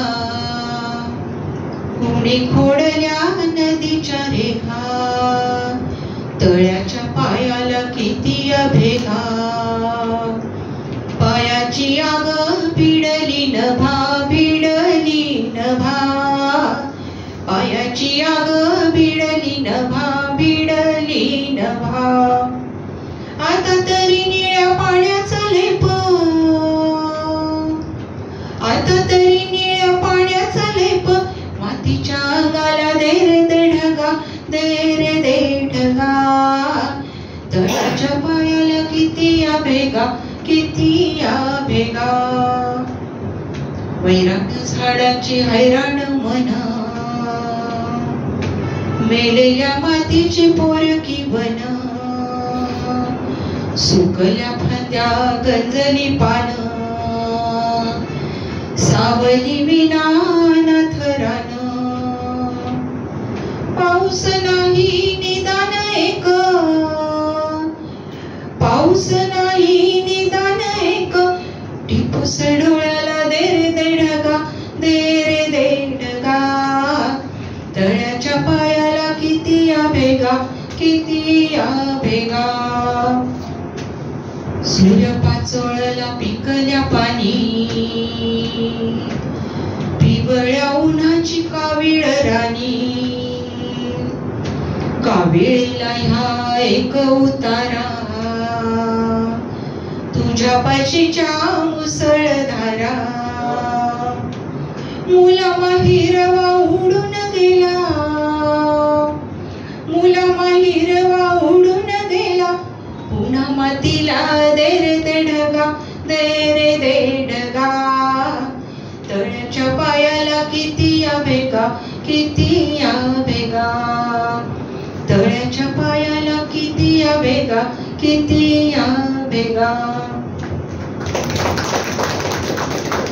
कोरडी माती आणि हवा असलेला पाऊस. मी तुझ्याकडे मागितला होता कोसळणारा पाऊस, मी तुझ्याकडे मागितला होता कोसळणारा पाऊस, धरेसोबत मनालाही चिंब करणारा. मी तुझ्याकडे मागितला होता कोसळणारा पाऊस, धरेसोबत मनालाही चिंब करणारा. एरवी चालला असता रिमझिमणारा पाऊस आहे, एरवी चालला असता रिमझिमणारा पाऊस आहे. रिमझिमणारा पाऊस बरसताना गॅलरीत बसून कॉफीचे घोट घेतो. रिमझिमणारा पाऊस बरसताना गॅलरीत बसून कॉफीचे घोट घेतो. तेव्हा सुचतात एखाद्या कवितेच्या काही ओळी, तेव्हा सुचतात एखाद्या कवितेच्या काही ओळी. किंवा किंवा थेंब थेंब बरसणारा पाऊस पाठवला असतास तू तरी हरकत नव्हती माझी. किंवा थेंब थेंब बरसणारा पाऊस पाठवला असतास तू तरी काही हरकत नव्हती माझी. कोरड्या मातीवर थेंब पडल्यावर पसरणारा सुगंध भरून घेता येतो हृदयात. कोरड्या मातीवर थेंब पडल्यावर पसरणारा सुगंध भरून घेता येतो हृदयात. आणि पुरतो तो मातीचा सुगंध तुझ्या पुढल्या भेटीपर्यंत. आणि पुरतो तो मातीचा सुगंध तुझ्या पुढच्या भेटीपर्यंत. पण तू पाठवलास पाऊस अश्रूंचा, पण तू पाठवलास पाऊस अश्रूंचा, तुझ्या डोळ्यातून बरसणारा. अर्थात आवडलं असतं मलाही त्या खाऱ्या पावसात भिजायला, आवडलं असतं मलाही त्या खाऱ्या पावसात भिजायला. फक्त हा पाऊस झेलताना तुझे हात माझ्या पाठी फिरली आणि तुझं मस्तक माझ्या छातीवर असायला हवं होतं. हा पाऊस झेलताना तुझे हात माझ्या पाठीभोवती आणि मस्तक माझ्या छातीवर असायला हवं होतं. शांताबाई एका कवितेत म्हणतात, कधी आठवण लपलेली असते हृदयाच्या बंद कप्प्यात, कधी आठवण लपलेली असते वसंतातल्या गुलमोहरात, कधी ती लपलेली असते सागराच्या अथांग निळाईत, तर कधी लपलेली असते बहरलेल्या चैत्र पालवीत. तर या अशा आठवणी ज्या आहेत त्या आठवणी येण्यासाठी काही विशेष कुठला ऋतू लागतो असंही काही नाहीये. आठवणी या येतच असतात, केव्हाही येतात, आपल्या मनात गर्दी करतात. तर पद्मा गोळेंची अतिशय सुंदर कविता आहे आठवणी. मनात आठवणी गर्दी करतात तेव्हा, मनात आठवणी गर्दी करतात तेव्हा हसत मुखानं त्यांना या म्हणावं. उंची मखमली आसन देऊन प्रेमानं बसा म्हणावं. स्थानापन्न झाल्या की हळूच विचारावं काय घेणार. स्थानापन्न झाल्या की हळूच विचारावं काय घेणार. त्याही बेट्या निष्केली निष्पाप बालपणाचा आव आणून विचारतील काय देणार. मोकळेपणे उत्तर द्यावं मागाल ते तुमचंच. मग एक हळूच म्हणेल डोळे द्या पुन्हा पुन्हा आमच्याकडे वळून पाहणारे. डोळे द्या पुन्हा पुन्हा आमच्याकडे वळून पाहणारे. दुसरी म्हणेल हात द्या न धरता आम्हाला पकडून ठेवणारे. तिसरी म्हणेल शब्द द्या इंद्रधनुष्यातले रंग आमच्यावर उधळणारे. पण कुणाला काहीच देऊ नये, पण कुणाला काहीच देऊ नये, शब्द तर मुळीच देऊ नये. चौथी पाचवी सगळ्या होतील पुढं, चौथी पाचवी सगळ्या होतील पुढं, पण मध भरल्या गळ्यानं नुसतं म्हणावं. डोळे मिटून घ्यावेत, डोळे मिटून घ्यावेत आणि सगळ्यांना कुरवाळीत मनाच्या तळमहालात झोपवून टाकावं. पुन्हा कधीतरी अशीच गर्दी करण्यासाठी, अशीच गर्दी करण्यासाठी.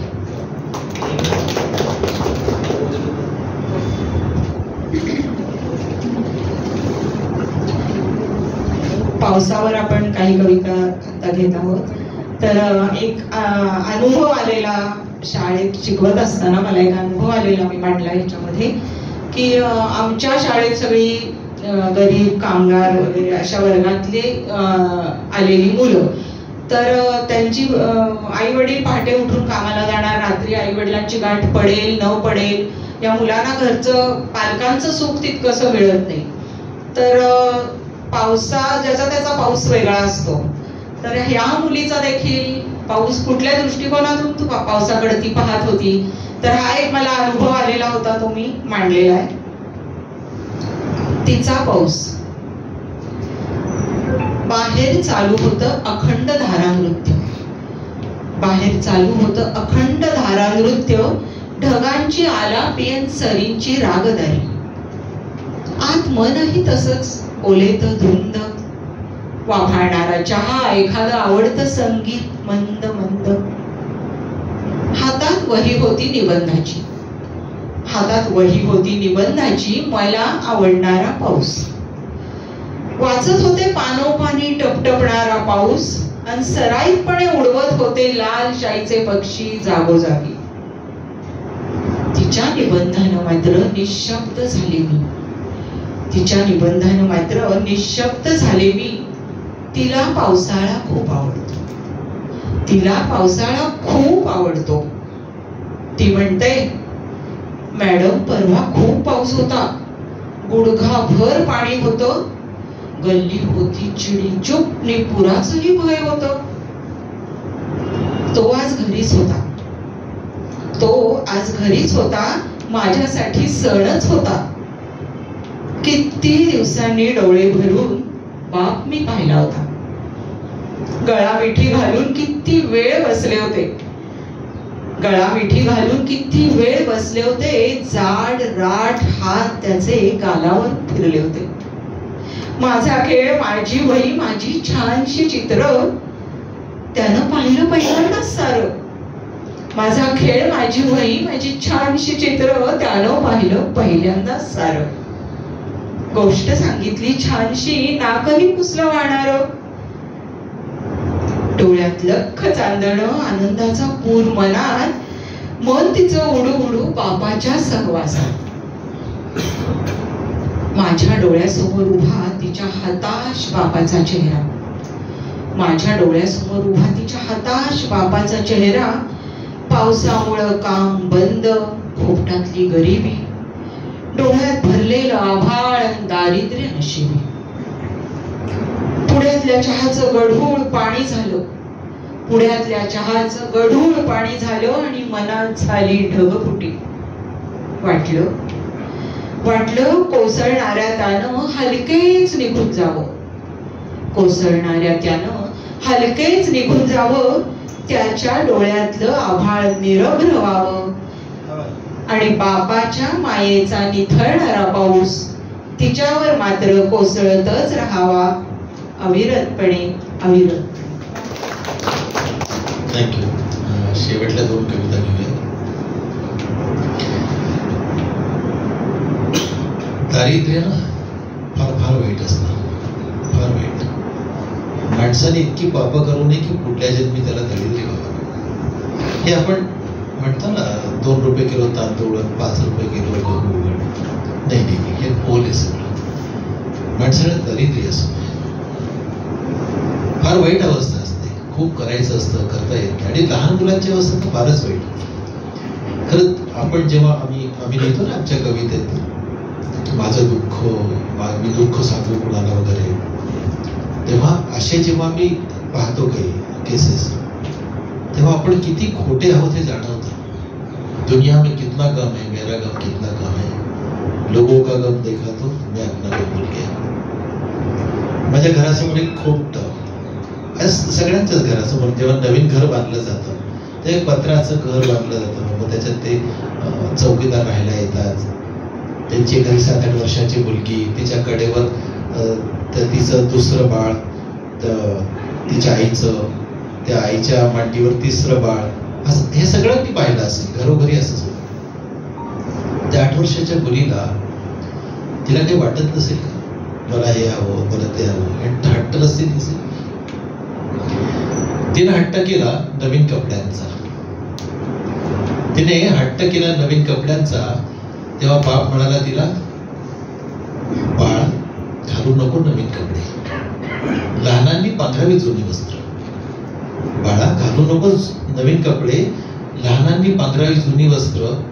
नवीन कपड्यात असतात न दिसणारे किडे. नवीन वस्त्रात असतात न दिसणारे किडे, आणि ते चावतात कुठेही केव्हाही. आणि तिला वेडीला हे खरंच वाटलं. तिला आली होती बाहुली, जत्रेत फळीवर मांडलेली. तिला हवी होती बाहुली जत्रेत फळीवर मांडलेली. तेव्हा आजी म्हणाली तिची, ही बाहुली होती राक्षस रात्री. ही बाहुली होते राक्षस रात्री आणि पस्ते बोकांडी माणसाच्या. आपण आणावे वेचून 4 दगड रस्त्यावरून. आपण आणावे वेचून 4 दगड रस्त्यावरून आणि खेळत राहावं त्यांच्यासोबत. वाईट असतात अगं विकतची खेळणी, वाईट असतात अगं विकतची खेळणी. आणि तिला वेडीला ते खरंच म्हटलं. तिला खायची होती दुकानातली गरम जिलेबी. तिला खायची होती दुकानातली गरम जिलेबी, तवईतून सरळ परातीत पडलेली. तेव्हा आई म्हणाली तिची, तोंड पोळतं ग बाळा गरम जिलेबी खाल्ल्यानं. तोंड पोळतं ग बाळा गरम जिलेबी खाल्ल्यानं. उद्या मी कामावरून येताना बाईसाहेबांकडून मागून आणेन तुझ्यासाठी काही उरलं सुरलेलं. उद्या मी कामावरून येताना बाईसाहेबांकडून मागून आणेन काहीतरी उरले सुरलेलं. तसंही बाजारातलं तळकट खाल्ल्याने पोटात होतो बिघाड मोठा. आपण नाही खाऊ असलं काही, आपण नाही खाऊ असलं काही. आणि तिला वेडीला ते खरंच म्हटलं. तिला जायचं होतं शाळेत, तिलाही जायचं होतं शाळेत. तेव्हा सारेच म्हटले घरचे, करणार काय जाऊन शाळेत, करणार काय जाऊन शाळेत. मोलकरणीची पोर पुढे जाऊन होणार ना मोलकरीणच. मोलकरणीची पोर पुढे जाऊन होणारच मोलकरीणच. तिला शिकलं काय न शिकलं काय, उलट बिघडतात मुली शाळेत जाऊन, उलट बिघडतात मुली शाळेत जाऊन. आणि तिला वेडीला ते खरंच म्हटलं. सरत गेलं तिचं बालपण, हवंसं काही नाहीच मिळणार या निराळ्या जाणीवेनं. सरत गेलं तिचं बालपण, हवंसं काही नाहीच मिळणार या निराळ जाणीवेनं. आणि न कळत हळूहळू शहाणी होत गेली ती वेडी. आणि न कळत हळूहळू शहाणी होत गेली ती वेडी. किती शहाणी बाय म्हणत तिचं कौतुक करत गेले तिचे आई, आजी, आबा, बाप. किती शहाणी माझी बाय ती म्हणत कौतुक करत गेले तिची आई, आजी, आबा, बाप. ती आई झाल्यावर अचानक कळलं तिला, ती आई झाल्यावर अचानक कळलं तिला, नाही चालत हट्टीपणा करून गरीबाच्या पोरीला. ती आई झाल्यावर कळलं तिला, नाही चालत हट्टीपणा करून गरीबाच्या पोरीला. शहाणच असावं लागतं गरीबाच्या पोरीला, शहाणच असावं लागतं गरीबाच्या पोरीला. आणि बाजारातलं सारं काही असतं वाईट, फारच वाईट. आणि बाजारातलं असतं वाईट, फारच वाईट हे समजावून सांगते ती आजकाल बाजार पाहून हट्ट करणाऱ्या आपल्या मुलीला, बाजार पाहून हट्ट करणाऱ्या आपल्या मुलीला. मंडळी, आम्हाला 1 तास दिला होता, 1 तास संपायला आला. एक शेवटली कविता घेऊन आपण हा कार्यक्रम संपवूया. दत्ता हलसगीकरांना सोलापूरचे, त्यांना श्रद्धांजली म्हणून मला एक कविता सादर करायची. दत्ता काका आणि मी सिंगापूरच्या विश्व साहित्य संमेलनात एका स्टेजवर होतो. तिथून आमच्या घट्ट नात्याची सुरुवात झाली. त्याच्या आधी त्यांच्याशी बोलणं व्हायचं, नातं घट्ट तेव्हापासून झालं. आणि खूप काळ आम्ही बराच काळ सोबत होतो. त्यांच्या उत्तर वयात त्यांनी कविता लिहिली. आणि या कवितेनंतर काय झालं तर मी शेवटी सांगेन की कविता संपल्यावर. भूतकाळाचा पिसारा फुलवून नाचलेले मोर आता थकून गेले आहेत. आपल्यापैकी बहुतांश लोक आता उतार वयाकडे जात आहेत. भूतकाळाचा पिसारा फुलवून नाचलेले मोर आता थकून गेले आहेत आणि भविष्य तर थिजून गेलेले. आणि भविष्य तर थिजून गेलेले. आता निर्माल्यावर पाण्याचा शिडकाव करून आम्ही फुलं टवटवीत करतो. आता निर्माल्यावर पाण्याचा शिडकाव करून आम्ही फुलं टवटवीत करतो. त्या म्लान गंधातही हरवतो, त्या म्लान गंधातही हरवतो. वसंत ऋतूच्या गोष्टी बोलताना किती हळुवार होतो आम्ही. वसंत ऋतूच्या गोष्टी बोलताना किती हळुवार होतो आम्ही. कष्ट उपसलेल्या रेषांचे हात ती दाखवते, कष्ट उपसलेल्या रेषांचे हात ती दाखवते. स्वप्ने थिजले माझ्या मोतीबिंदूच्या डोळ्यात ती डोकावते. विरळ झालेल्या तिच्या रुपेरी केसांना पाहून मी गैरवरतो. विरळ झालेल्या तिच्या रुपेरी केसांना पाहून मी गैरवरतो. माझ्या छातीवर सांडलेल्या तिच्या काळ्याभोर केसांचा पाऊस मला आठवतो. तिच्या विरळ झालेल्या रुपेरी केसांना पाहून मी गहिवरतो. माझ्या छातीवर सांडलेल्या तिच्या काळ्या गोर केसांचा पाऊस मला आठवतो. माझ्याबरोबर जाताना थकून थकून गेलेल्या तिच्या पावलांना रोज मी तेल चोळतो तेव्हा ती पोटभर रडते. माझ्यासोबत चालताना थकून थकून गेलेल्या तिच्या पावलांना मी रोज रात्री तेल चोळतो तेव्हा ती पोटभर रडते. उसवलेल्या माझ्या आयुष्याला तिने किती वेळा रफू केले. उसवलेल्या माझ्या आयुष्याला बायकांवर विनोद करणं वेगळं, पण बायको काय असते हे दत्ताकाकांनी सांगितलं. उसवलेल्या माझ्या आयुष्याला तिने किती वेळा रफू केले. या आठवणीच्या उमाळ्याने मी तिला जवळ घेतो तेव्हा सुरकुतलेल्या तिच्या निस्तेज गालावर लाली चढते. माझ्या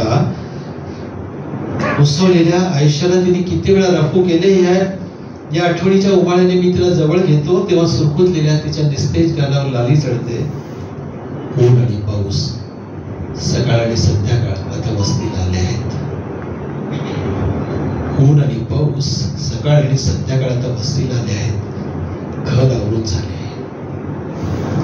झाले आहे. हाक आली की आता उठून निघायचं. हाक आली की आता उठून निघायचं. दत्ता काकांनी ही कविता एक दिवशी एका रात्री मला फोनवर म्हणून दाखवली आणि 2 दिवसात कळलं दत्ता काका गेले. माझ्याकडे त्यांची आठवण कायम आयुष्यात राहील. ग्रेट दत्ता काका, तुम्हा सर्वांचे मनापासून आभार. समजसे आपण सकाळचं देवगिरी साहेब केसरीचे संपादक आमच्या सोबत आहेत. जोशी साहेब आहेत आणि टक्कर साहेब. शिरीषजी, आपल्या मनापासून धन्यवाद. आपण आम्हाला ही संधी दिली. लवकर भेटूया. खूप खूप धन्यवाद तुम्हा सगळ्यांना. खूप धन्यवाद. करावं आणि मग पाहुण्यांनी बोलावं अशी आपली कल्पना आहे. आजच्या कार्यक्रमाला विशेषतः श्रीपाल सबनीस उपस्थित आहे. ललिता सबनीस त्यांच्या पत्नी उपस्थित आहेत. निरुपम महाजन आहेत. वैजयंती आहेत. ज्यांची इच्छा आहे की तारीख काय बिघडणार नाही सारखे रोज, पण असे छोटे छोटे कार्यक्रम सातारा, पुणे, कराड, वाई अशा ठिकाणी व्हावेत अशी एक अपेक्षा आहे. अच्छा, या कार्यक्रमाला दुसरे प्रमुख अतिथी आहेत ते केसरीचे उपसंपादक रामदास निवुलकर म्हणून आहेत. तिसरे प्रमुख पाहुणे भूषण कंटकदार तब्येत नसल्यामुळे असते. आणि चौथे प्रमुख पाहुणे आहेत की जे सातारा शिक्षण अधिकारी होते, जे लोकमतला संपादक होते आणि आता डेप्युटी डायरेक्टर म्हणून पुण्यामध्ये. सध्या त्यांच्याकडं नियोजनचं खातं आहे, पण योजनेचं खातं आहे, पण हळूहळू त्यांच्याकडं ऍक्टिव्ह खातं येईल आणि त्यांच्याकडे खाता येण्याचं आपल्याला म्हणजे भिलारला जे बालकुमार साहित्य संमेलन झालं ते सगळं त्यांच्यामध्ये यशस्वी झालं. ते आणि रवी चव्हाण, अरुणा ढेरेंची मुलाखत झाली. असं वेगवेगळे आपण कार्यक्रम वेगवेगळ्या पद्धतीतून केलेले आहेत. मी पहिल्यांदा या ठिकाणी बुरके साहेबांना विनंती करतो की श्रीपाल सबनीस साहेबांचा आपण सत्कार करावा.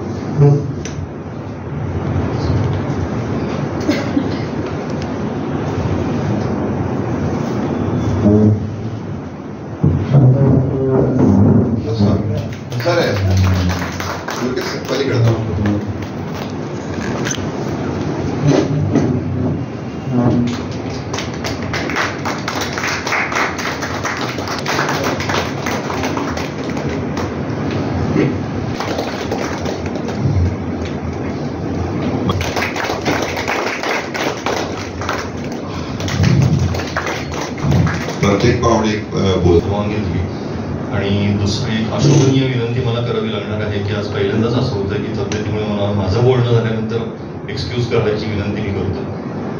एक अत्यंत सुंदर कार्यक्रम ऐकायला, बघायला आणि अनुभवायला मिळाला. शिल्पावेनी आणि दारे सरांचा हा जो कार्यक्रम आहे त्याच्याबद्दल 2-3 अत्यंत प्रकर्षाने जाणवलेल्या अशा वैशिष्ट्यपूर्ण बाबी आहेत. त्याच्यामध्ये एक आहे की कुठेही उच्चारांमध्ये गफलत नव्हती. अत्यंत सुस्पष्ट आणि व्यवस्थित उच्चार होते, त्यामुळे कविता पोचत होत्या. दुसरं म्हणजे कवितांची जी निवड होती ती निवड सर्व प्रकारच्या वयोगटाला आणि सर्व स्तरांमधल्या लोकांना एकाच वेळेस भावेल अशा प्रकारचं ते मिक्स आणि कॉम्बिनेशन होतं.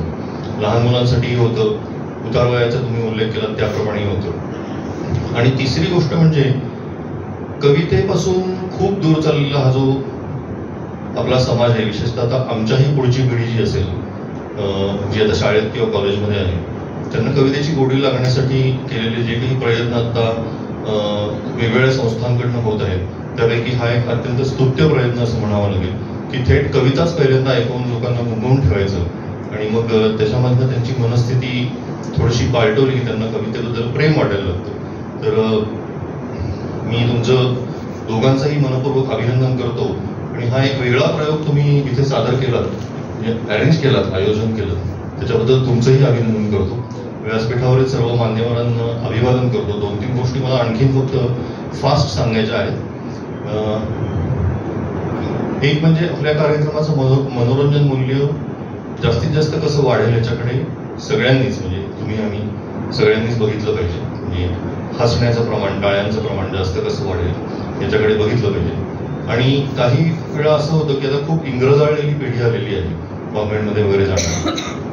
तर जसं मग तुम्ही म्हणालात की तुमचा नातू ट्विंकल ट्विंकल लिटिल स्टारवाला आहे, त्या पिढीला कवितेची नेमकी गोडी कशी लागेल याचा कवितांची निवड करताना विचार व्हावा असं मी विनम्र आवाहन करतो. मला याच्यामधनं कुठल्याही टीकेचा सूर लावायचा नाहीये. आणि शेवटी एक, तुमच्या सगळ्यांपेक्षा वयानी, मानानी, ज्ञानानी, अनुभवानी मी लहान असलो तरी एक विधान मी फक्त करतो. शेवटची तुम्ही जी दत्ता काकांची अत्यंत अप्रतिम कविता ऐकवली, त्यांनी सभागृह हळवं झालं. कार्यक्रम संपता सभागृहामध्ये या प्रकारचा मूड निर्माण तुम्ही केला. तुम्ही स्वतःही गैरवडला होता.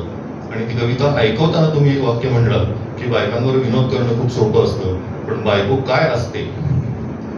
तेव्हा मला खूप बरं वाटलं, कारण थोड्या वेळापूर्वी तुम्हीच म्हणला होतात की बायका नवऱ्यांना कचरा समजतात. अजिबात कचरा समजत नाही. बायकांमुळे नवरे व्यवस्थित जगत असतात आणि उजळ माथ्याने समाजामध्ये वावरू शकतात. पुन्हा एकदा तुमचं सर्वांचं अभिनंदन. धन्यवाद. वेगवेगळ्या कविता या ठिकाणी सादर झाल्या. विंदा करंदीकरांचा बराच उल्लेख झाला, पण मी एक त्यांच्या आयुष्यामधली महत्वाची घटना सांगू इच्छितो जी त्यांनी आमच्या संमेलनात सांगितली. म्हणजे ते पूर्वीच्या सातारा जिल्ह्यात नोकरीला होते शिक्षक म्हणून, आणि त्यांच्या बहिणीचं शिक्षण त्यांच्या मित्रांनी केलं. त्यांना सांगितलं जावा तुम्ही मुंबईला, तुम्हाला पुढवते सगळं. किंवा त्यांची सगळी चळवळ म्हणजे RSS मधून सेवादलमध्ये कधी गेले, सेवादलमधून काँग्रेसमध्ये कसे गेले, हे सगळं त्या सातारा जिल्ह्यात घडलं. बद्री सरकारच्या चळवळीत ते होते. पण त्याहीपेक्षा 42च्या लढ्याच्या वेळेला विशेषतः महात्मा गांधींनी सगळ्यांना सांगितलं होतं की मिलिटरीमध्ये कुणाला भरती होऊ देऊ नका. जिथं जो भागामध्ये मिलिटरीमध्ये मुलं भरती होत आहेत, पोलीसमध्ये भरती होत आहेत, तर होऊ देऊ नका. आणि ते ज्या भागात होते, इस्लामपूरच्या भागात, तिथल्या झोपडपट्टीमध्ये 2 मुलं मिलिटरीमध्ये भरती होणार होते. म्हणून ते गांधीमय झालेले असल्यामुळं ते त्याच्या घरी गेले झोपडपट्टीत. आणि त्या 2 मुलांच्या वडिलांना त्यांनी सांगितलं की तुम्ही कशासाठी भरती करता मिलिटरीमध्ये, कारण आपल्याला माहिती आहे की मी आता वाचलं ते मला पटलंय, इंग्रजांची सत्ता म्हणजे गदरची चळवळ अमेरिकेत चालायची. त्यांनी तो महत्वाचा मुद्दा उपस्थित केला होता की जगामध्ये इंग्रजांची सत्ता ही भारतीय सैनिकांच्या जीवावर निर्माण झाली, सगळ्यात महत्वाचं. आणि त्यांनी सगळं त्यांना सांगितलं की असं ना, तुला इकडं जायला लागतंय, तिकडं जायला लागतंय, फुकट कशाला आपलं आयुष्य खर्ची घालता. तेव्हा त्या वडिलांनी ते उत्तर दिलं त्या 2 मुलांच्या. तेव्हापासून विंदा करंदीकर आज नंतर जे बदलले तिथनं बदलले. त्यांनी असं सांगितलं, इथं उपाशी पोटी माझी मुलं मारण्यापेक्षा तिकडे युद्धावर होतं. त्यामुळं आपण किती जरी म्हटलं तरी ही जेव्हा चळवळ चालू होती तेव्हा मिलिटरी भरती, पोलीस भरती असताना रांगा लागायच्या. शेवट पण रांगा लागायच्या, कारण शेवटी प्रत्येकाला घरामधल्या आपल्या कुटुंबाच्या पोटासाठीच महत्व जे होतं ते होतच. तिथनं विंदा करंदीकर बद्दल तेव्हा असं आपण म्हणतो की हे असं बदलत जाणार मन असतं एक एक एक एक एक. मी या ठिकाणी माननीय ढोलकर सरांना विनंती करतो की आपण आपलं म्हणतो. कविता किंवा काव्य हे भावनांचं, विचारांचं, अनुभवांचं शब्दांकन असतं. आणि काव्यवाचन हे एक अनोखी आणि संवेदनशील अनुभव देणार असतं. खरं तर कवितेची अशी व्याख्या करता येणार नाही पण कविता म्हणजे अगदी कमीत कमी शब्दात नेमकेपणानं आपला अनुभव आणि भावना पोहोचवण्याचं एक प्रभावी माध्यम आहे. प्रत्येकाला काही ना काही सांगायचं असतं, काही अनुभव शेअर करायचे असतात. चित्रकला, नाट्य, संगीत, काव्य, कथा अशा विविध माध्यमातून हे अनुभव आणि आपण आपल्या भावना व्यक्त करत असतो. मोजक्या, निवडक आणि आशयघन शब्दांचा वापर करून छंदोबद्ध किंवा मुक्त छंदातील कविता लिहिली जाते. अनेक कविता आपण वाचतो, त्यातील अनेक कविता आपल्या कायम स्मरणात राहतात. ऐकताना त्याचा आस्वाद घेण्यात एक अनोखा आनंद आपल्याला मिळत असतो. जसा आत्ताचा हा आपण कार्यक्रम ऐकला, त्यातून तो आपल्याला मिळाला. माझा हा कविता हा प्रांत नाही, पण एक काव्य रसिक म्हणून या कार्यक्रमाला मी उपस्थित राहिलो. या निमित्ताने मला आवडलेल्या एक 2-3 कविता मी इथे आपल्यापुढे सादर करू इच्छितो. कविता, उशिरा पोचलेल्या कविता, थोड्या शेळ्या झालेल्या कविता, जुन्या डायरीतल्या एखाद्या निखळलेल्या पानावरच्या कविता, सोनेरी उन्हासारख्या उबदार कविता, काही थंड चांदण्यात गोठलेल्या, काही योद्ध्यांच्या रंजक शौर्यगाथा, धारदार शब्दांच्या बाणावर खोचलेल्या, कधी खोलात शिरणाऱ्या, कधी अलगद तरंगणाऱ्या, कधी सैलावलेल्या मिठीत धुंद, अलवार बोल्या हळदीत भिजणाऱ्या, एकतर्फी प्रेमासारख्या काही निनावी, कधी लाल हिरव्या कंच, काही गुलाबी, रक्ताने लिहिलेल्या, रक्तबंबाळ करणाऱ्या, गारुड करणाऱ्या, काही नशिल्या आणि शराब. आणखीन एक कविता मला इथे सादर करावीशी वाटते. कवितेला पण असतं का स्वतःचं असं भावविश्व, की केवळ कवीच्या भावविश्वातच रममान होते ती, पण भासते प्रत्येक वेळी वेगळीच आवडता गणी. दिसतात तिचेही अनेक कंगोरे मनुष्य स्वभावाप्रमाणे. खरंच तिच्यात असतात काय इतके अर्थ दडलेले? खरेच बसली आहे का चराचरात अनेक रूपात, की इथे पण तिच्यात चोरतो शोधतोय स्वतःलाच आणि देतोय तिला सुद्धा नश्वर मनुष्य जन्म. जसा निर्गुणाला फक्त मनुष्य रूपात बांधल्याप्रमाणे ते काहीही असो, आपण किमान एकाशी तरी भावरूप होणं गरजेचं. मग गवसेत ज्याचे त्याला स्वतःचेच पुष्प. आणि जाता जाता आणखीन एक कवी कुसुमाग्रज यांची कविता. माझं जगणं होतं गाणं, जाता जाता गाईन मी, गाता गाता जाईन मी, गेल्यावरही या गगनातील गीतामधुनी राहीन मी. माझे जगणे होते गाणे, कधी मनाचे कधी जनाचे, कधी घनाशय कधी निराशय, केवळ नाद तराने. आलापींची सात सुरावळ, या रागांचा संकर गोंधळ, कधी अर्थता काळ जातली, केव्हा फक्त बहाने. राई मधले राजसुगंजन, कधी स्मशानातले कंदन, अजानतेचे अरण्य केव्हा केव्हा शब्द शहाणे. जमले अथवा जमले नाही, जमले अथवा जमले नाही, खेद खंतना उरले काही, अदृश्यातील आदेशांचे ओझे फक्त वाहते. किंवा पोरे असतील, मला असं वाटतं की नव कवींना किंवा वेगवेगळ्या लोकांना केसरीमध्ये जेवढी संधी मिळते कुठंच मिळत नाही. केसरी हे एक संधी देण्याचं पहिल्यापासून तर आहेच, पण संधी देण्याचं मोठं काम ती करत असते. म्हणजे आपल्यासाठी मुद्दाम सांगतो, राजेश क्षीरसागरांचं मी तुम्हाला जरी सांगितलं तरी त्यांच्या आईच्या पायामध्ये जेव्हा काटे जायचे तेव्हा ते बरेच महिने काटे काढले पण जायचे नाही, इतकी बरोबर असेल. इतक्या वेगळ्या परिस्थितीतून राजेश क्षीरसागर एका छोट्या खेडेगावातून मोठ्या पदावर गेलेले, परीक्षा पास होत होत. आणि ते सगळं त्यांच्या पैसे. त्यांच्या आईवरचं एक पुस्तक, आता ते खरं घराचे मध्यंतरी आम्ही एक मानसी चिटणीस म्हणून सांगितलं होतं, पण ते आम्ही अयशस्वी ठरलो त्याच्यामध्ये. पण तो प्रयत्न नक्की होईल. परंतु मला असं वाटतं की अनुभवातले जे बोल असतात ते जास्त महत्वाचे असतात. अनुभवातली कविता, अनुभवातले बोल हे फार महत्वाचे असतात. आणि पुण्यामध्ये आता ते डेप्युटी डायरेक्टर म्हणून आहेत. हळूहळू त्यांची इन्व्हॉल्वमेंट बालकुमार साहित्य संमेलनामध्ये वेगवेगळ्या ठिकाणी होईल यासाठी आता आम्ही प्रयत्नशील आहोत. मी त्यांना विनंती करतो की आपण सुद्धा आपलं मार्गदर्शन करा. ज्येष्ठ साहित्यिक डॉक्टर श्रीपाल सबनीस, त्यानंतर नेवलकर सर, खडकर सर यांनी कविता सादर केल्या, डॉक्टर श्रीकांत तारे आणि शिल्पा चिटणीस मॅडम. हा कार्यक्रम ज्यांनी आयोजित केला त्या दोन्ही संस्थांचे संस्थापक म्हणून या जे चालवतात असे चिटणीस सर, त्यांचा संबंध मी सातारला शिक्षणाधिकारी झाल्यापासून आला आणि आजपर्यंत कायम आहे. मी प्रशासनामध्ये आहे आणि कविता किंवा साहित्य फारसं संबंध येत नाही, पण मी एक 12 वर्ष पत्रकारितेत होतो आणि नंतर मग प्रशासनात आलो 2013 मध्ये. पत्रकारितेत असताना पत्रकारिता हा एक विषय असा आहे की सर्वस्पर्शी, सर्वव्यापी, म्हणजे भूगर्भापासून ते अंतराळापर्यंत कुठलाच विषय तिथून सुटत नाही, असं एकमेव क्षेत्र म्हणजे पत्रकारिता. त्याच्यामुळे मी त्याच्यामध्ये चांगलं काम जे मनाला समाधान देऊन गेलं आणि मग प्रशासनात आलो. आता आमच्याकडे म्हटलं तर प्रशासनामध्ये कुठेही ओलसरपणा नसतो, सगळा कोरडेपणा. फक्त अधिकार, कायदा, नियम याच्या पलीकडे फार विचार करायला आम्हाला वेळ मिळत नाही.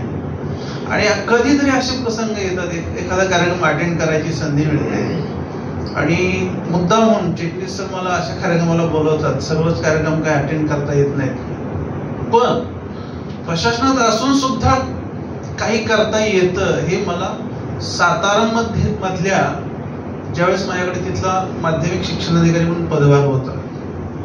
सातारचा ग्रंथ महोत्सव आपल्या सगळ्यांना माहिती आहे, प्रसिद्ध, महाराष्ट्रात सुरू झाला आणि तो शासनाने पण घेतला तो उपक्रम आणि प्रत्येक जिल्ह्यामध्ये ग्रंथ महोत्सव सुरू झाला.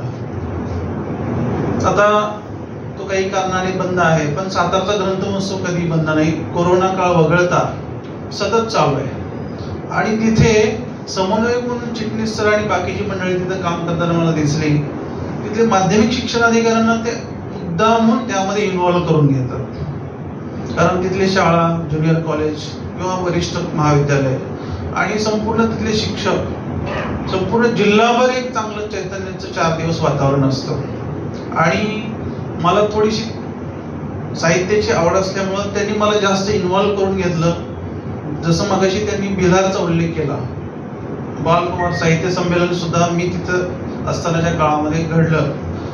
बिलारला ते करण्याचं आणखी एक प्रयोजन असं होतं की बिलारच्या कार्यक्रमाचा कामाला चांगला अनुभव होता. पुस्तकांचं पहिलं गाव, आणि तावडे साहेब तेव्हा शिक्षण मंत्री होते आणि विशेषतः त्यांचं बिलारवर खूप प्रेम होतं. सातारला कधीच नाही असा एक कार्यक्रम मी गेल्यानंतर त्यांनी मला दिला होता, तो म्हणजे राज्य शिक्षक पुरस्कार. तो कधीही महानगरपालिका वगळता कुठल्याही शहरात होत नाही. सातारला महानगरपालिका नाहीये आणि त्या कार्यक्रमाची जबाबदारी असते विभागीय शिक्षण उपसंचालकांवर असते, म्हणजे रिजनचे, आणि रिजन आहे कोल्हापूर. ती जबाबदारी मात्र शिक्षणाधिकारी म्हणून मला राज्याची मला दिली आणि त्यांना असं अपेक्षित होतं की तो कार्यक्रम बिलारला व्हावा. 5 सप्टेंबर बिलार म्हणजे 5 गडी, धो पाऊस, एकही दिवस पाऊस बंद नाही.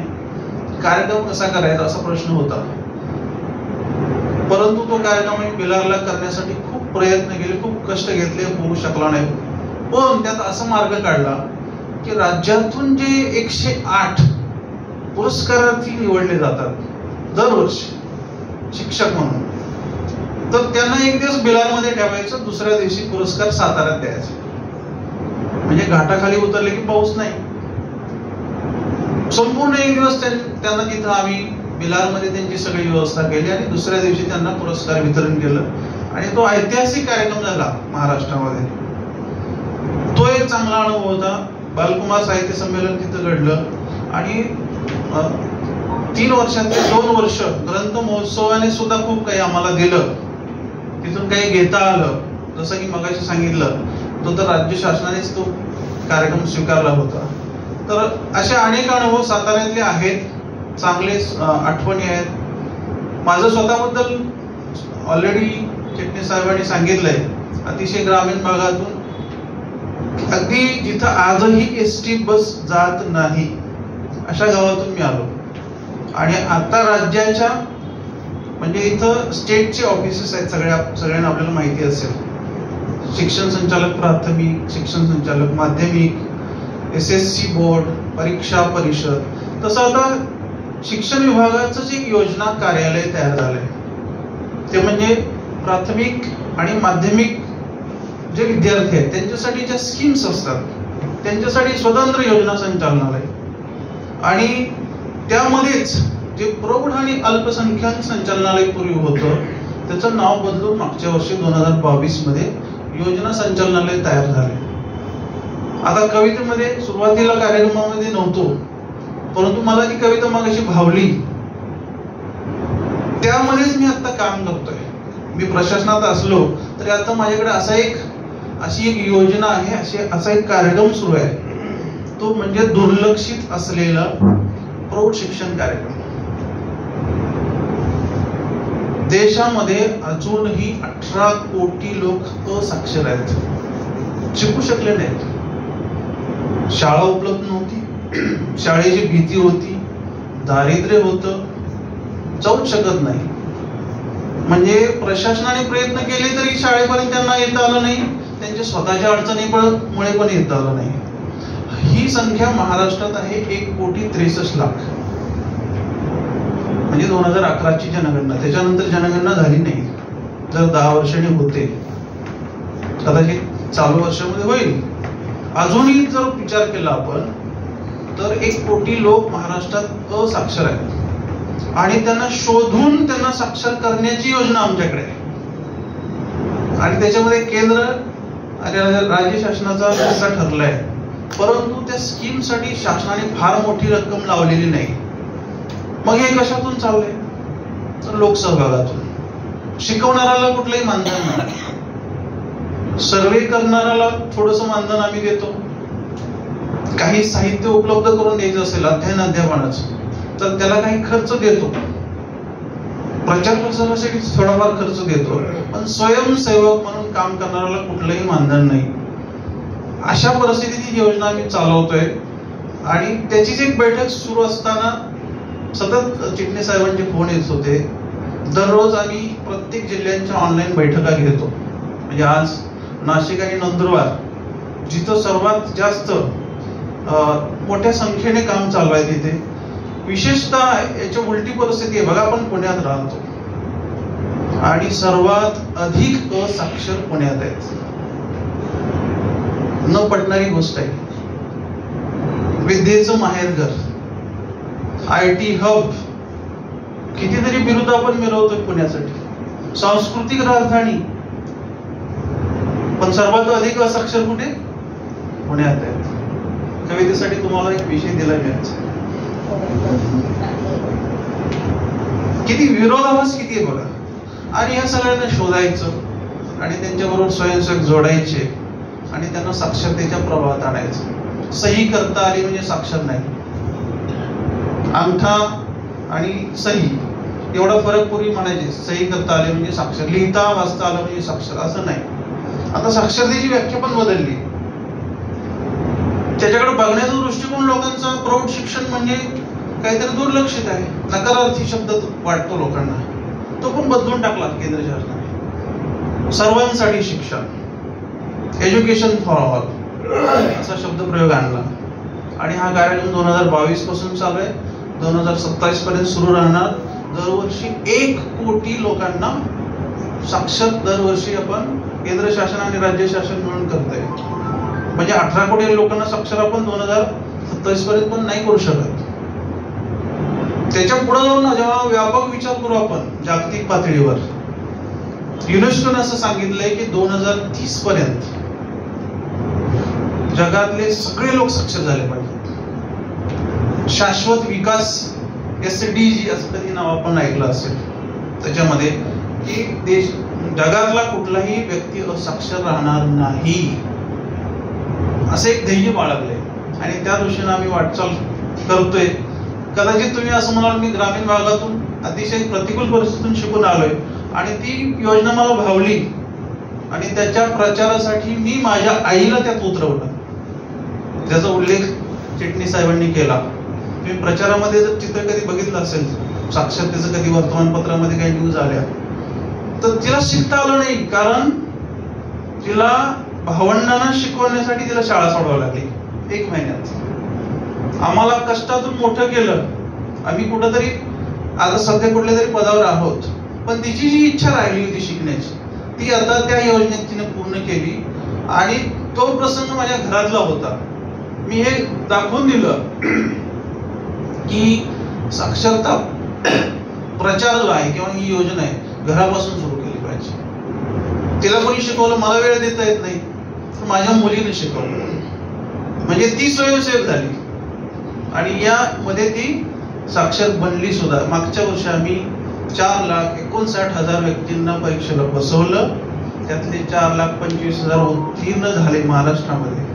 एक मोठे यश आहे. याच्या विरोध आणखी असा आहे की हे काम करायला महाराष्ट्रातल्या शिक्षकांनी नकार दिला आहे. अशा प्रतिकूल परिस्थितीत आम्ही योजना पुढे चालवतोय. चिटणीस साहेब, तुम्ही कार्यक्रमाला बोलवलं, अधिक काही बोलणार नाही. एवढी मान्यवर मंडळी या ठिकाणी साहित्यिक असताना प्रशासनातल्या व्यक्तीने फार बोलू नये. धन्यवाद. पुण्यामध्ये त्यांचा मात्र आता भरपूर उपयोग आम्हाला होईल, आम्हाला खात्री आहे. श्रीपाल सबनीस साहेबांना विनंती करतो की आपण त्या संदर्भात प्रयोगाचे शिल्पकार, प्रयोगशील आणि संवेदनशील अशा प्रकारचे संयोजक आमचे शिरीषराव चिटणीस, या कार्यक्रमातील प्रमुख व्यक्तिरेखा डॉक्टर श्रीकांत तारे आणि शिल्पाताई, कार्यक्रमावर उपस्थित केसरी सारख्या मान्यवर वृत्तपत्राचे संपादक सन्माननीय मेहुलकर आणि आता ज्यांनी आपले विचार मांडले ते ग्रामीण भागातून प्रतिकूल परिस्थिती झगडत आपल्या आईला आपल्या साक्षरता मिशनमध्ये स्वयंसेवक म्हणून उभे करणारे सन्माननीय राजेश क्षीरसागर. हा कार्यक्रम मोजक्या व्यक्तींचा रसिकांचा असला तरी सुद्धा डॉक्टर श्रीकांत तारे यांना मी सांगू इच्छितो या कार्यक्रमाच्या रसिकांमध्ये कवितेला अर्पण झालेली अशा प्रकारची काही दिग्गज आहेत. स्वप्नील बोरे हे कवितेला समर्पित व्यक्तित्व आहे. ते स्वतः कवी आहेत. सिनेमाच्या संदर्भात त्यांचं ज्ञान मोठं आहे. राजन लाखे हे कवी आहेत, समीक्षक आहेत आणि ते सुंदर भाष्य करतात. खरं म्हणजे त्यांच्या भाषाला आपण सगळेच मुकलेलो आहोत. आणखी एक पुण्यातलं एक अत्यंत महत्वाचं व्यक्तिमत्व आहे. संस्कृती आणि विशेषतः मराठी संस्कृती जोपासणारे प्रतिभावंत अशा प्रकारचे कवी, लेखक जे स्मृतीच्या पडद्याआड गेलेले अशा प्रकारचे दिग्गज अशा प्रकारचे कवी कलावंत आहेत. त्यांची आवर्जून आठवण ठेवून त्यांचं पुण्यतिथी, त्यांची जयंती साजरी करणारे शांभाऊ भुरके म्हणून आहे. अत्यंत मध्यवर्ती अशा प्रकारचं कर्तृत्व आहे. अशा प्रकारचे अनेक व्यक्तिमत्व इथे उपस्थित आहेत. म्हणजे हा आपण 13 रसिकांचा, पुरुष रसिकांचा उल्लेख केला, त्याच्यातले हे 2-3 रसिक हे अत्यंत कसे पुरुषार्थी आहेत हे मी सांगितलं. हा प्रयोग खरं म्हणजे जरी जुना असला तर नवीन काळामध्ये आपण नवीन पद्धतीने साजरा करतायत. आणि आमच्या मित्राचं एक वैशिष्ट्य आहे श्री चिटणीसांचं, ते जे सातारला करतात ते पुण्याला करून देतात. पुण्याचे आता ते साताऱ्याचे सांस्कृतिक चेहरा म्हणून त्यांच्याकडे ओळखत होतो. खरं तर आता पुण्याचाही चेहरा म्हणून मी त्यांना ओळखतो आहे आणि त्यांची ओळख साजरी होत आहे. संयोजक असा अत्यंत याचा एक आदर्श वस्तुपाठ त्यांच्या रूपाने मी अनेक वेळा पाहतोय, अनेक अनुभव येत आहेत. आता आपण पाहिलं तर इथे 2 खुर्च्या व्यासपीठावर होत्या. या 2-3 खुर्च्या आपल्या स्वतःच्या हाताला आणून ठेवल्या आणि आता ते समोर बसलेले. असा संयोजक पुण्यामध्ये कधीही भेटत नाही. आडकर कार्यक्रम घेतात, अमुक कार्यक्रम घेतात, तमुक कार्यक्रम घेतात, पण सगळे स्टेजवर असतात. कारण फोटो, बातमी सगळे हे आवश्यक असतात संयोजकासाठी सुद्धा. त्यांच्यापासून ते दूर आहेत. त्यांचा हेतू मूलतः तो कार्यक्रमचा गाभा लोकांपर्यंत पोहोचवावा. पाहुणे आणि कलावंत, कवी आणि रसिक यांची भेट व्हावी आणि त्या नवीन प्रयोगाचं मूल्य रुजावं. संस्कृती आणि समाज याचं एक उन्नयन व्हावं, याचं प्रबोधन व्हावं. समाजातली मावळत चाललेली संवेदनशीलता जागी व्हावी, यासाठी ते कविता, मला वाटतं शिरीषरावांना कविता जमत नाही, शिल्पाताई आघाडीवर आहेत, पण ते आघाडीवर असताना म्हणजे त्या आपल्या बायकोला पुढे करणं हा त्यांचा चांगला गुणधर्म आहे. माझी बायको माझ्यावर आक्षेप घेते या बाबतीत, ते खरं आहे, पण शिरीष चिटणीसांचं मात्र फार महत्वाचं वैशिष्ट्य आहे. शिल्पाताईने तरी प्रोत्साहन दिलेलं आहे आणि आतापर्यंत त्यांनी कार्यक्रम, पुस्तकाचे प्रकाशनाचे कार्यक्रम घेतले, पण शिल्पाताई आज सादरीकरणामध्ये कुठेच कमी पडले नाहीत, याचा मला आनंद आहे. आपले 45 कार्यक्रम झाले. आपण प्राध्यापक आहात. इंदोर आणि जळगाव 2 प्रांतांचा आपल्याला अनुभव आहे. सादरीकरण अत्यंत अनेक वेळा, हजारो वेळा झालेलं आहे. खरे म्हणजे आपण मूळ कथाकार आहात. आपण सांगितलं की 350 कथा आणि 2 कादंबऱ्या प्रकाशित झालेले लेखक. पण कवितेच्या क्षेत्रामध्ये एवढा रममाण होऊन जातो एखादा माणूस, इतका एकरूप होतो. स्वतःच्या कवितेमध्ये रममाण होणारे अनेक कवी आहेत. माझी कविता, मी आणि माझा रसिक, एवढंच वर्तू. परंतु इतरांच्या कविता, मागच्या पिढीतल्या मान्यवर कवीच्या कविता आणि आधुनिक कविता, अशा प्रकारचं सादरीकरण करण्याची भूमिका आपण जे निश्चयानं पार पाडत आहात, त्याबद्दल मला विशेष आनंद होतो आहे. मला सगळ्यात आनंद या गोष्टीचा आहे, आपण जे कसबी, जे नैसर्गिक निसर्गतः अनुभवातून आलेलं शहाणपण आहे, एक सादरीकरणाचा अनुभव आहे. अनुभवातून एक कसदारपण आपल्याकडे आलेला आहे. पण शिल्पाताईंना अशा प्रकारचं सादरीकरणाचं त्यांच्या कवितेशिवाय फारसं मला अनुभव वाटत नाही. तुमच्या तुलनेमध्ये खरे म्हणजे त्या पिक्या पडल्या असत्या कदाचित, पण तसं बिलकुल झालेलं नाही. कुठेही कवी नाही, समतोल अशा प्रकारची आणि निवड कवितांची तर अत्यंत सुंदर अशा प्रकारची आहे. बालकविता, लहान मुलांच्या कविता, ह्या खरं म्हणजे प्रौढांसमोर सादर करणे कठीण आहे, पण आपण त्याच्यात निवड करताना ती निवडली, आवडो की न आवडो, प्रौढांना ते पचो की न पचो.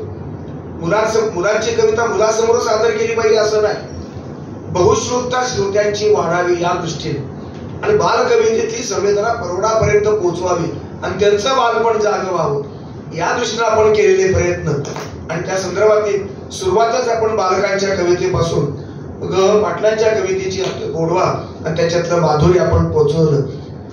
त्याचबरोबर पु ल देशपांडे असतील, त्यांच्यातला खटाळपणा मात्र, आपला मूळ प्रकृती आपली गंभीर आहे. चेहरा, वृत्ती, प्रवृत्ती आणि एकूण सगळं कवितेचा सगळा तो आपला पेश करण्याची पद्धती आहे, ती गंभीर आहे. तरीही पुलंचा खटाळपणा आपण आपल्या कवितेतून मांडण्याचा प्रयत्न केला. फार काही जाणवलं नाही तो. खरी आपल्याला जी आपली प्रकृती आहे ते गांभीर्य आमच्यापर्यंत पोहोचले ते आपल्या नंतरच्या उत्तरार्धातील कवितेतनं. विशेषतः मंगेश पाडगावकरांचं गाणं फुटलं पाहिजे अशा प्रकारची जी संकल्पना ती कवितेतली आहे, ती महत्वाची वाटते. कचराशी खरं म्हणजे ही कविता तुमचीच आहे ना, स्वतःची. मग ते तुम्ही निवेदन केलं पण ते कवितेसारखं वाटलं, मला कमाल वाटली. कविता म्हणजे इतकं निवेदन हे इतकं काव्यमय असावं, गद्याकडं झुकणारं निवेदन काव्यमय वाटावं, याच्यातला गोडवा मला कविता भासली. याच्यात तुमचं यश आहे असं मला वाटतं. मुख्य म्हणजे आपण जे आई आणि वडिलांच्या संदर्भातलं जे भावनात्मक अशा प्रकारचं नातं आणि पत्नीच्या विशेषतः आपण जीवनाचे ते स्थायी भाव आहेत. आई, वडील, पत्नी आणि मित्र आणि तुमच्यापैकी ज्यांच्यावर श्रद्धा अशी श्रद्धास्थान, हे तुमच्या जीवनाची केंद्र आहेत आणि त्या केंद्रावरती तुमची श्रद्धा, तुमची भावनात्मकता गोठलेली आहे. त्या ठिकाणी गुंतलेली आणि ते विषय इतके हळुवारपणे आपण सादर करता की ते काळजालाच भिडतात. ते सादर करण्याची पद्धती, त्याचे शब्द सुद्धा, पत्नी आणि पत्नीवरची कविता तुमची तर आहे गेलेली, म्हणून ती नक्कीच भावली. खरं तर तुम्ही कदाचित बायकांच्या बद्दल थोडीशी वेगळी भूमिका असेल असं मला वाटलं होतं, पण उत्तरार्धामधली तुमची भूमिका निश्चितपणे भावणारी आहे. पत्नीला आईच्या रूपात पाहताना हे नवऱ्याचं मोठेपण आहे. नवरा ह्या लेकरू जे म्हणणं वेगळं, विरोधानं म्हणणं किंवा सहज म्हणणं वेगळं. कवितेतला कवी ज्यावेळेस म्हणतो त्यावेळेस ते असं काळजातून कवी म्हणत असतो. आणि म्हणून काळजातून म्हणणारा, आपल्या बायकोला आई म्हणणारा नवरा मी पहिल्यांदा तुमच्या रूपाने अनुभवतोय. मला याचा समाधान झालेला आहे. आई वडिलांच्या फोटोमधलं त्यांचं ते काय साड्या कपाटातल्या हात लावणं, त्याच्यातले पुस्तक काढणं आणि त्या वडिलांचं आईचं दुःख ते केलेलं आहे तुम्ही. आणि तुम्ही जाणलं, तुम्ही पचवलेली ती संवेदनशील आहे आणि तो संवेदनशील बाप हा तुम्ही इतका चांगल्या पद्धतीने पेश केला की सादरीकरण काय असतं हे निश्चित त्यातून घडतं, आपल्याला लक्षात येतं. आमच्या ताईरी इंदिरा संतांचं जे पत्राच्या संदर्भातली कविता ती पोहोचवली व्यवस्थित, त्याच्यातला भावही पोहोचला.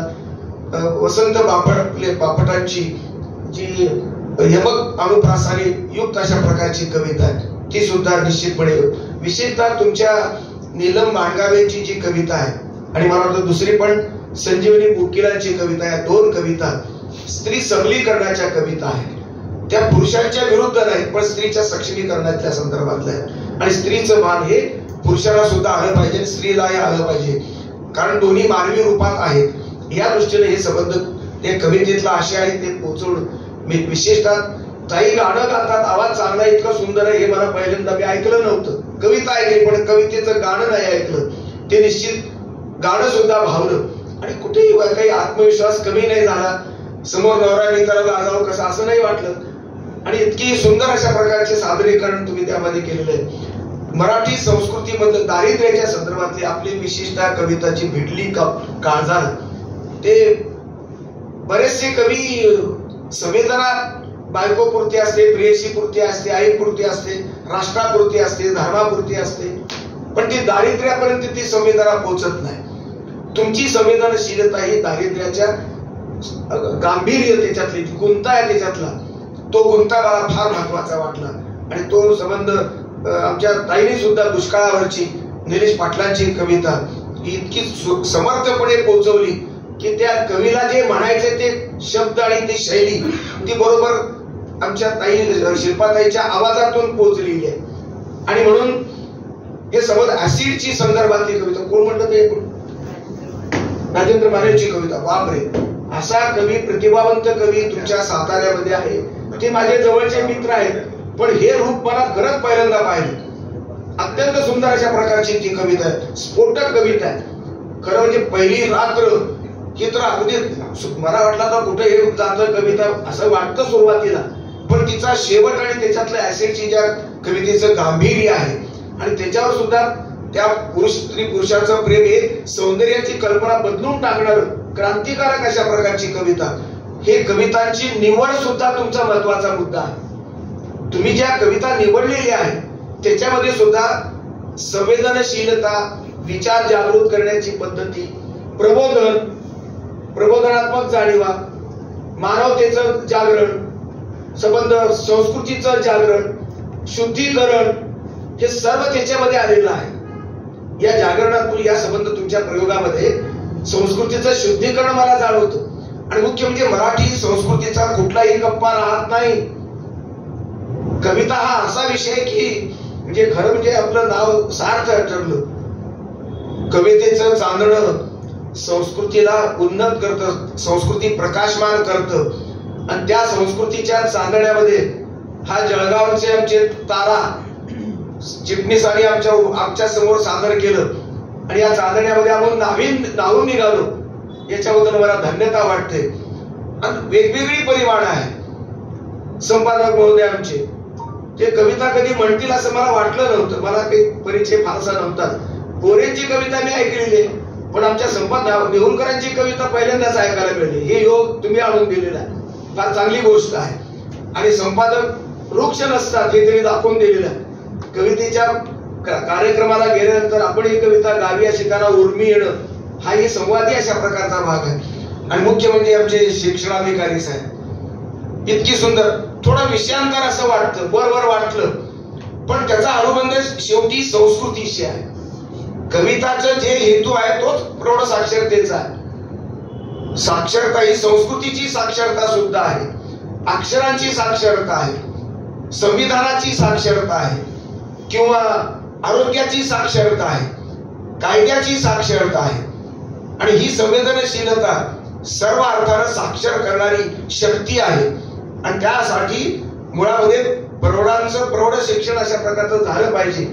या दृष्टीने अत्यंत संवेदनशील अशा प्रकारचा अधिकारी, खरं म्हणजे प्रशासनातले अत्यंत कोडगे असतात, नुसतं वृक्ष नाही. आणि आता तर प्रशासनाला संबंध राजकारण आणि प्रशासन हे न बोललेलं बरं. अत्यंत वृक्ष झालेली अशा प्रकारची किंवा बदमाश झालेली अशा प्रकारची क्षेत्र आहे. त्या क्षेत्रातला इतका संवेदनशील अशा प्रकारचे ग्रहस्थ ते तुमच्या साताऱ्यापासूनच त्यांची हिस्ट्री सुरू झाली आहे. तुमचा ग्रंथोत्सव त्यांनी किती उल्लेख केला, तिथला ग्रंथोत्सव, तिथला संबंध तुमची पुन्हा बिलालचं सर, मी आलो होतो आपल्या पुस्तक तिथे आलो होतो मी. अशा प्रकारचे कार्यक्रम तुम्ही जे घेतलात आणि या कार्यक्रमातून तुमच्या मनामध्ये जी संवेदनशीलता जागृत झाली ती आता समाजामध्ये जागृत करण्याचा तुम्ही प्रयत्न करता, ही माझ्या दृष्टीने महत्वाची गोष्ट आहे. जे संवेदनशीलता हा मुख्य मुद्दा कवितेचा एक मुद्दा आहे, तो संयोजकाचाही मुख्य मुद्दा आहे, रसिकांच्या दृष्टीनेही महत्वाचा आहे आणि आमच्या संपादकांच्या वतीने आणि आमच्या पाहुण्यांच्या दृष्टीने सुद्धा क्षीरसागराच्या भूमिकेतून सुद्धा आहे. असा संवेदनेनं नाहून निघालेला हा कार्यक्रम आहे. संवेदनशीलता हा सत्याच्या जवळ जाणारा प्रांत आहे. हे केवळ भावनात्मक सत्य नव्हे तर त्याचं दुसरं रूप हे सत्याच्या प्रकाशामध्ये आपलं त्याचा जास्त उत्कटतेनं अनुभव येतो. सत्य आणि संवेदना हे त्या समाजामध्ये जागृत असतात त्या समाजाला कधीही मरण नसतं. तो चिरंतन अशा प्रकारची ऊर्जा त्याच्यामध्ये जिवंत ठेवण्याचं काम तो करत असतो. सत्याची पूजा आणि संवेदनाची संबंध ही जपणूक, संवेदनेचं समर्पण आणि सत्याचं समर्पण हे जोपासणारी चिटणीसांची ही प्रयोगशीलता मला वंदनीय आहे. मी चिटणीसाला पहिल्यांदा धन्यवाद देतो. आणि श्रीकांत तारे सारखे गृहस्थ मध्य प्रदेश सोडून महाराष्ट्रात आले ते फार बरं झालं. महाराष्ट्रात इतका गंभीर, इतका संवेदनशील कवी अनेक आहेत, लाखो कवी आहेत, पण असा छानपैकी काळजाला हात घालणारा, पहिलेपासून शेवटपर्यंत नाटक नाही, कृत्रिमता कुठे व्यक्तिमत्वात मला कुठेच आढळत नाही. हे त्यांचं मुख्य वैशिष्ट्य आहे. नाटकी बेडकी असे कवी अनेक पाहिलेले, पण संवेदनशील कवी, कवीचं वैशिष्ट्य आहे खास. आणि अत्यंत माणुसकीला जागवणारा कवी म्हणून एकूण सगळा नातं सांभाळणारा कवी, नात्यातला गोडवा किंवा संबंध संस्कृतीच्या संचित जपणारा कवी, पूजक अशा सादरीकरणामध्ये अत्यंत उत्कटपणे सादरी करणारे अशा प्रकारचे श्रीकांत तारे आणि आमच्या बहीणबाई शिल्पाताई यांचं विशेष अभिनंदन करतो आणि आपली रजा घेतो. धन्यवाद. आणि आभाराचं काम लाखेचं बोलणं राहिले आपण म्हणतो. लाखे आभार आणि ते पाच एखादी कविता या या मंडळी. धन्यवाद सगळ्यांना. आजचा हा कार्यक्रम जो चिटणीस सरांनी घेतलेला आहे आणि त्यामध्ये आज म्हणजे मी आज त्याचा संयोजक आहे या नात्याने आता आभार मानायला पाहिजे. तर आज या कार्यक्रमाला श्रीकांत तारे आणि शिल्पा चिटणीस याने जो आज एक काय म्हणायचं झाला की हा संयोग घडवून आणला आणि अशा प्रकारचा कार्यक्रम घेतला की ज्यामध्ये दोन्ही ज्या भावनाची शिरता होतीच, त्यामध्ये आयुष्याची काही घडण जडण सगळ्या गोष्टी या त्यांनी त्यामध्ये उघडून दाखवल्या. त्या सगळ्या चिटणीस आपल्या श्रीपाद सबनीस सरांनी सगळ्या सांगितलंच आहे. आणि या कार्यक्रमाला आज राजेश क्षीरसागर सर, त्याचप्रमाणे चिटणी आपले श्रीपाद सबनीस सर आणि निवलकर सर या सर्वांचं मी या संस्थेच्या तर्फे आणि च्या वतीने आभार मानतो. आणि अशाच प्रकारचा कार्यक्रम म्हणजे ह्याही पेक्षा जसे काही यांनी जसं मगाशी कटकरांनी सांगितलं की काही ज्या गोष्टी आहेत की त्या अजून व्हायला हव्यात, तर तसंही मला असं वाटतं की त्या काही गोष्टी जर त्याच्यात आल्या तर अजून हा कार्यक्रम अधिक तर सुंदरता होईल. कारण काही गाण्याचं अंग जे आहे ते गाण्याचं अंग खरं पाहिलं तर काही कवितांमधून जर त्याप्रमाणे दाखवलं तर हा वेगळा भाग असतो. कारण हा वेगळा भाग त्यामध्ये आला तर दोघांचे जे कॉम्बिनेशन येतं ते कॉम्बिनेशन एक वेगळ्या प्रकारचं वेगळ्या भावना देऊन जातं आणि सर्वांना एकत्र करून जातं. खरं पाहिलं तर कवितेचा भाग हा वेगळाच भाग असतो आणि त्यातून जर ती सांगड झाली तर मग मात्र ती मैफिल रंगते असं मी म्हणतो. तर आजची मैफिल यांनी छान रंगवली तर त्याबद्दल सगळ्यांचा आभार. आणि तुम्ही सगळे मी पण धरून सगळ्यांनी कविता आजचा हा विषय नाही बरं काही हरकत नाही. जसं मान्यवरांच्याच कविता आहे म्हणून मी मान्यवरांचीच कविता घेतो की बासी मर्ढेकर यांची कविता आहे. बासी मर्ढेकर पिपात मेले उंदीर ही तुम्हाला सगळ्यांना माहिती आहे. पण बासी मर्ढेकर असं वाटतं की त्यांच्यावर फार अन्याय झाला कधी कधी. कारण काय की त्यांच्यावर ज्या प्रकारे काही या कवितेमुळे सर खटला पण भरलेला होता. तर अशा प्रकारच्या ज्या काही गोष्टी झाल्या पण त्यांच्या कवितेचा काही जर भाग घेतला तर फार सुंदर भाग असं मला वाटतं. त्या सुंदर भागातला एक भाग मी तुम्हाला सांगतो.